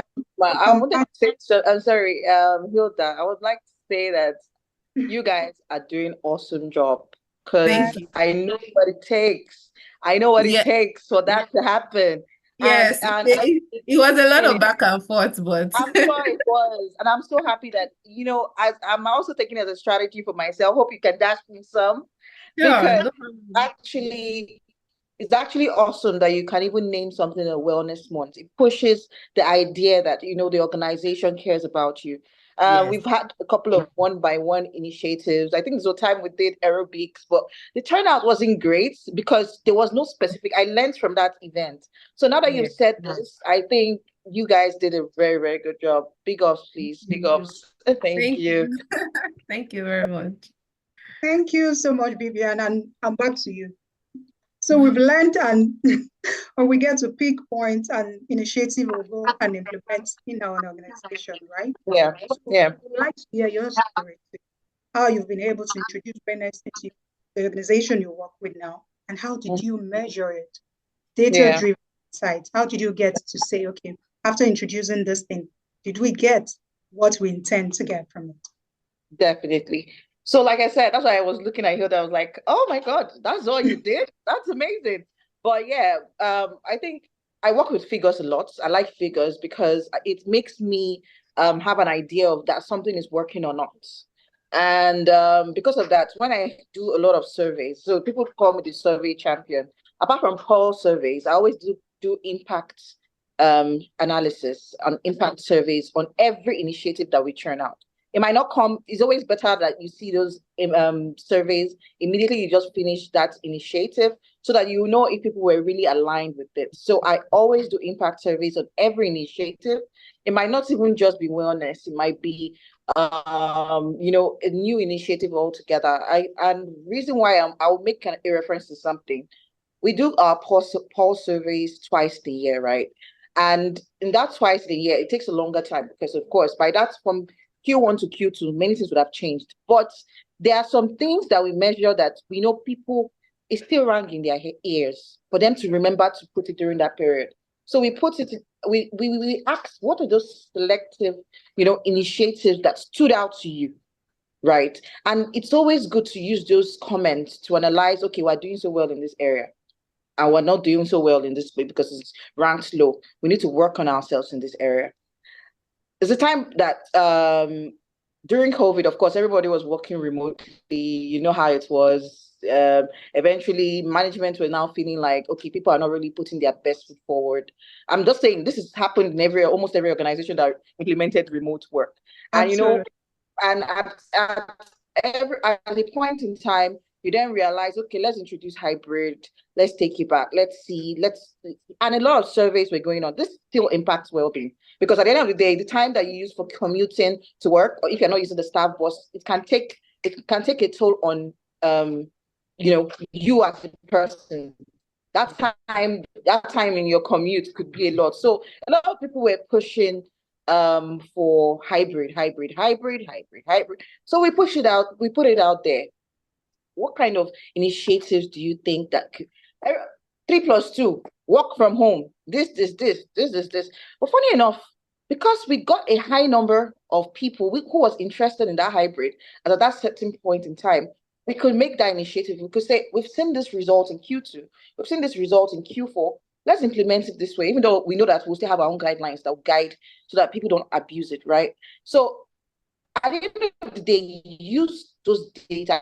I'm big on data, and I said it before when I spoke earlier around initiatives and selective initiatives. So in as much as you are bringing out those things, you do an impact survey to know that those initiatives stick, or people, or even participation too can let you know that people are interested in this. Anytime we are doing anything around let me use a reference. Maybe you're doing a breast cancer initiative. Of course, last month was October, right? Was it October or November? I'm trying to remember. Mental health, mental health, breast cancer, a lot of things were happening that month. But one thing we know about mental health is that people stigmatize a lot about it. They feel like they don't want to talk about how they are feeling, and they know everything. And an average Nigerian person will tell you that it's normal, even though you know that normally that person on a good day, the person is doing like this. But it might not actually be madness. It might just be that the person just needs someone to talk to at that certain point in time. People need therapy. They need to, air out their mind and how they feel. So you push out those initiatives during that period. You do an impact survey to see, did you enjoy this event? What would you like to see more? Was the therapist good enough? Do you want it to be more anonymous to you? How would you in the next one that we push out, what would you want better? Questions like that are fact-finding techniques that you can always use to build up yourself. You never know it all. And we never know it all. Like I said, I learned from Hilda today. So you can always keep on building yourself, getting those information that you need. And, as new things come out every day, the way we now know that mental health is a thing. I think this just started a couple of years ago. Before now, people thought that everybody's all right, at least in Nigeria. So we need to, as new things come out, we know that those things are in need for people, and we should make our prime focus to look at those initiatives that could help people in that regard. So yeah, hope I was able to answer your question. Yes, you did. Thank you. And I love the impact of aspect. And I love that you treated towards mental health. Before now, we often believe it's Gen Z problem. It's just Gen Z. And the truth is, the baby boomers, older generations, just refuse to talk about it. And we assume everybody was fine. But it's a lie. Everybody was not fine, like Vivian just emphasized, right? So we take me to the next question about mental health. Having established the increasing focus on mental health, right? So what initiative do you think have proven most effective in supporting employees' mental health? Because we've addressed so many things. Now let's speak on the mental health. So Lashonda, this question is for you. Did you get a question, or I can repeat it? Yeah, I was sitting here thinking, Okay. how I want to answer the question. So are you asking from a leadership standpoint, how do managers impact the mental health, the well-being of the organization? Is that what you're asking? Okay, my question is regarding mental health, right? What initiatives, we know it's let me use buzzword now, mental health, this and that. So what initiative do you think, or have you implemented in your organization that has proven effective to put employees' mental health in a better state? Creating an employee inclusive culture. And what that means is that having the employee experience in mind, not just the customer experience. And so what that looks like, even from the time that you're prospecting, what does that experience look like? And then when they go through the interview, their onboarding experience, and then on through, you've got them as employees, so now you want to retain them. And even after, and then let's say they're looking to move on, what does that last point of touch look like? So really that customer journey, we really work with employers to make sure that employee experience is a memorable one, that the employee will feel like this team supports and understands my needs. And then creating an atmosphere, whereas that employees have that mental health well-being. But what that looks like is wellness benefits in the form of what's it called when you're nursing, for nursing moms, having benefits that matter to employers, like wellness benefits around nursing moms, having coaching. If you read the Harvard Business Review, they tell you that 95% of successful companies have coaching. They offer free coaching to their employees. And so having your employees have access to a coach to help them not just grow their career, but also to juggle life situations. When I worked with one company, we had access to a coach, not just a health coach to help us with our diet and nutrition, but mentally to help us with stress and burnout, how to prioritize our day. That's how I found out that I was being controlled, was through the coach, and so having those coaches accessible to your employees is a way that you create a wellness benefit. But another initiative that I would also recommend is that work-life balance. And what that looks like, I know we say work-life balance doesn't exist, but it really does.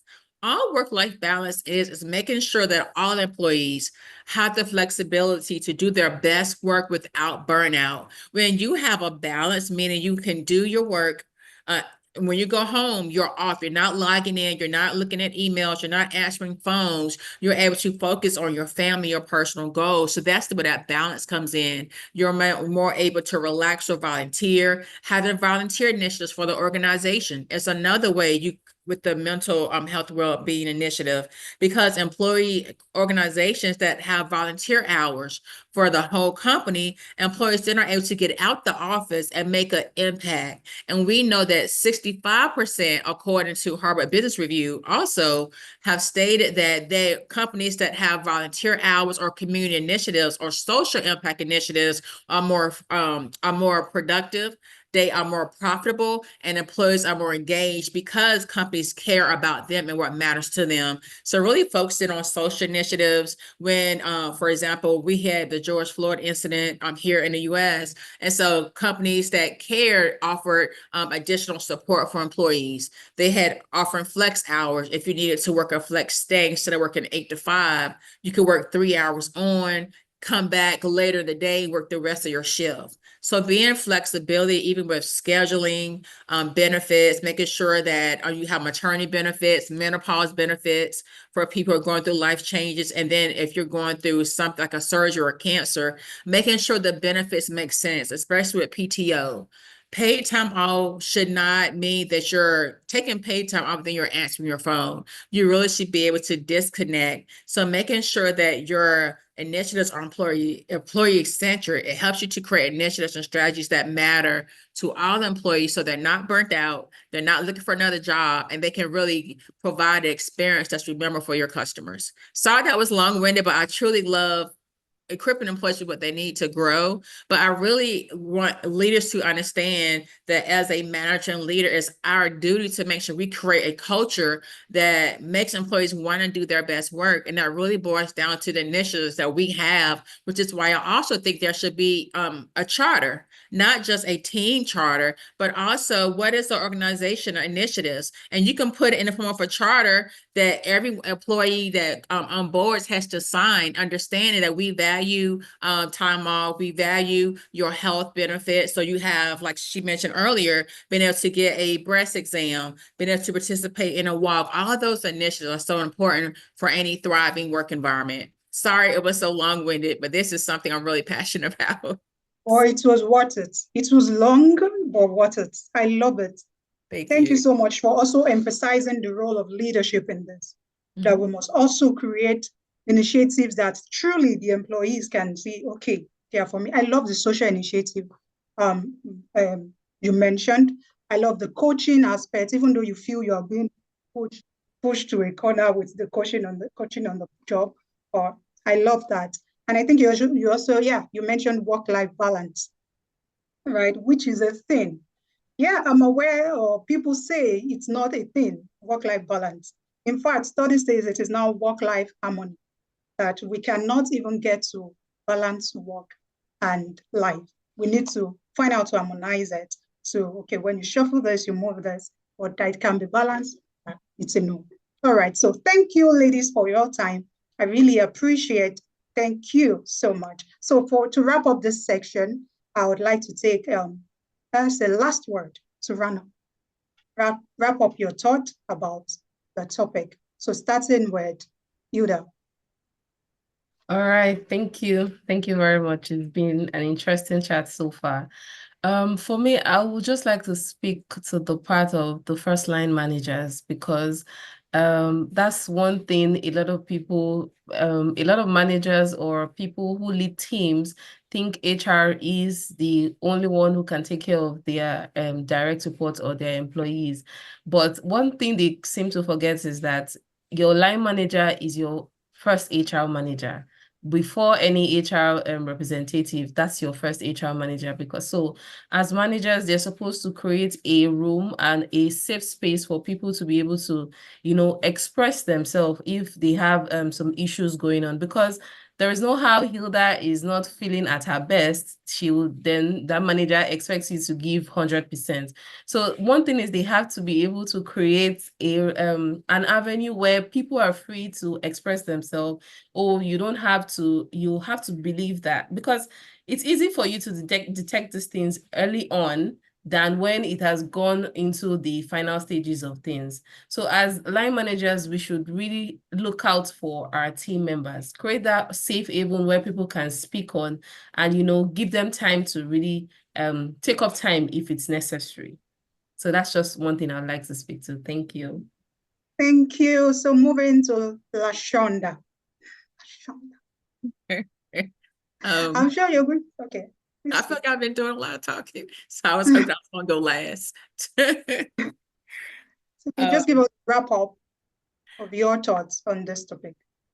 My thoughts are, I was going to agree with what she was saying. Because a lot of times we don't think about supervisors. Supervisors or managers are the first level of contact for the employees. We don't usually see the C-suite.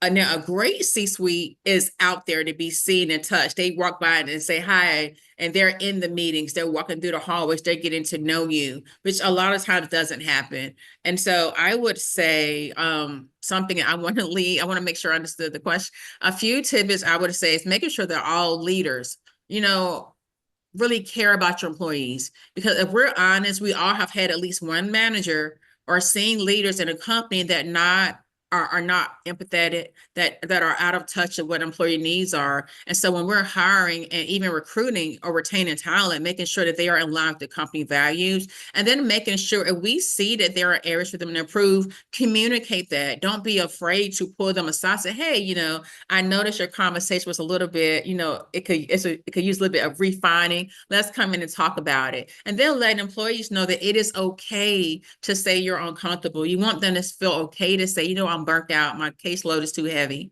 You want to let employees know that it is okay to say, you know what, I need to take some time off. But it also say your processes were not clear. That's why my productivity went down. And so really making sure that entire organization can be candid, can be flexible, and be empathetic, but as well as be forward thinking about what's next, not just for the company, but for all employees.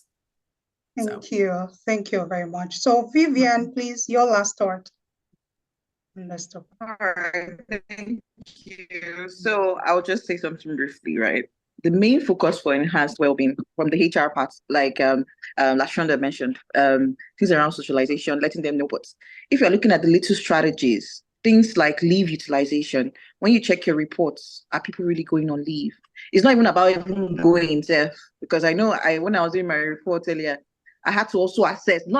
It's not that they went on leave, but they went on they utilized up to 70% of their paid leave, meaning that they really went out to rest. And not even just resting, they were not resting and working at the same time. When I get reports like that, I know how I resolve or do resolutions around that. So we as HR professionals should also look at people. Are they really going on their leave? Is our medical cover, are they utilized Are they utilizing it as well? Are they going for their annual health checks? Are people using their EAPs? Are they going to meet therapists, to talk? Right? Are you using it under your HMO covers or your medical cover, whatever you're covering? And also you're looking at their work-life integration, like I saw on the chat box. Are people really stressed, burnt out, coming to work? Are people really, what can they do? What can we do better to make them feel good coming to work? And also our initiatives, like I mentioned earlier, focus on those initiatives that you think people will key in, and they will be very, very there would be much participation.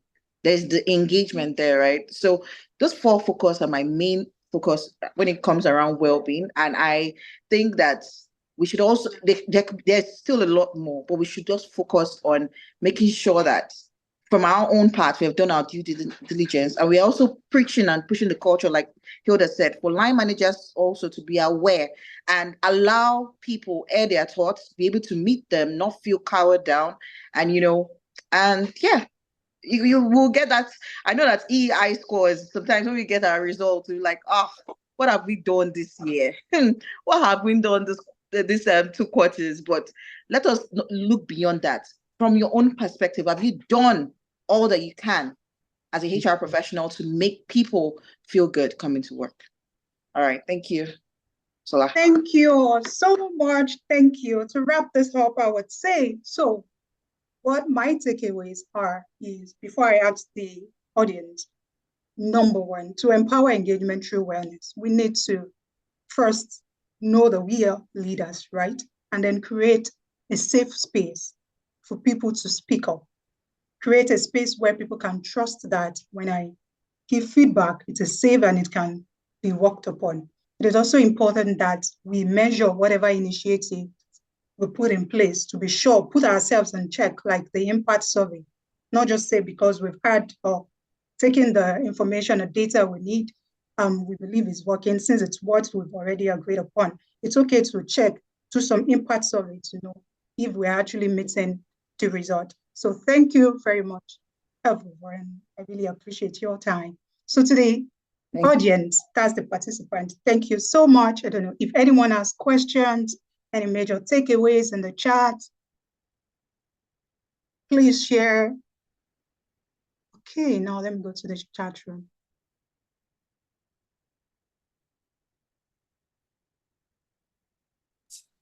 Hi, everybody.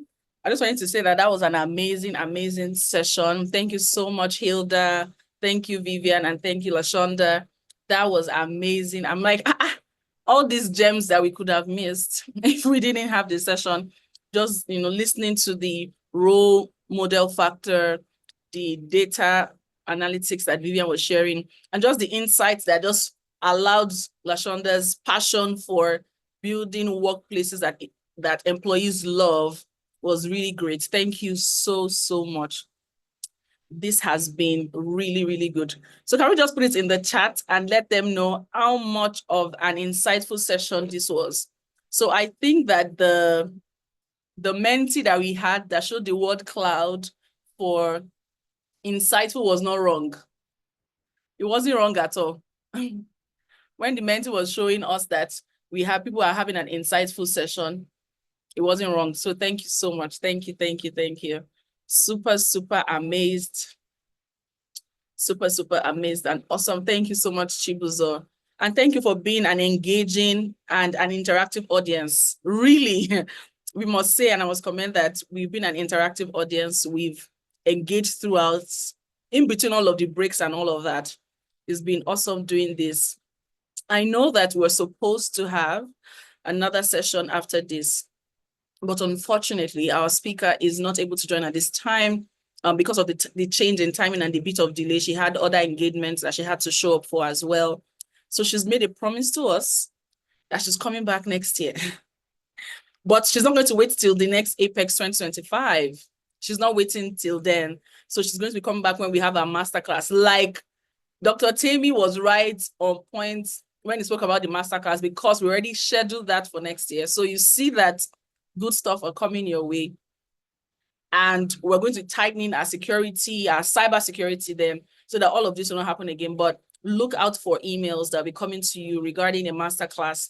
We'll be having Bukola Adebakin there. She's an amazing leader that I've worked with. And if you know the Future Awards Africa, if you know it, then that's the person behind it. That's the brain behind it. And she's been doing amazing for almost 2 decades now. So I'll give you a hit to come inside. Like, don't make a mistake of not coming.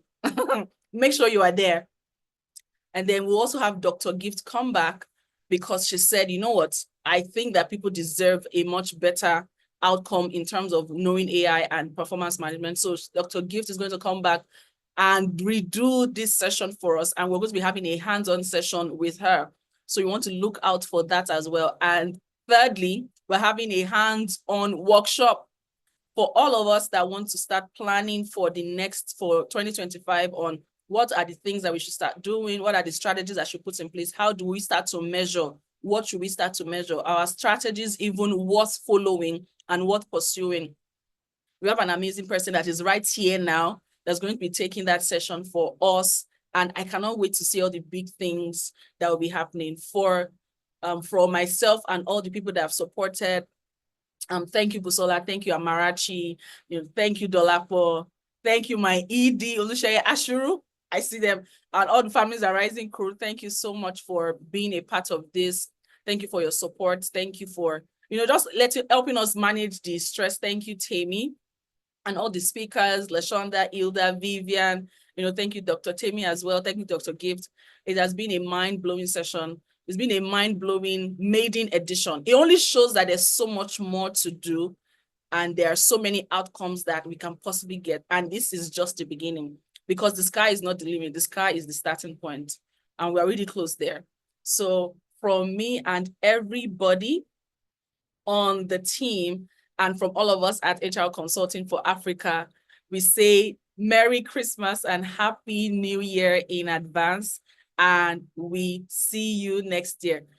Happy Apex. See you in Apex Summit 2025. Bye. Thank you. Bye. Start playing our music. Play music. Thank you. Congratulations to all of us. Thank you so much. Yes, I look forward to seeing you all. And Lashonda, we still have a lot of things to talk about. We have a lot of things, so don't worry. Thank you.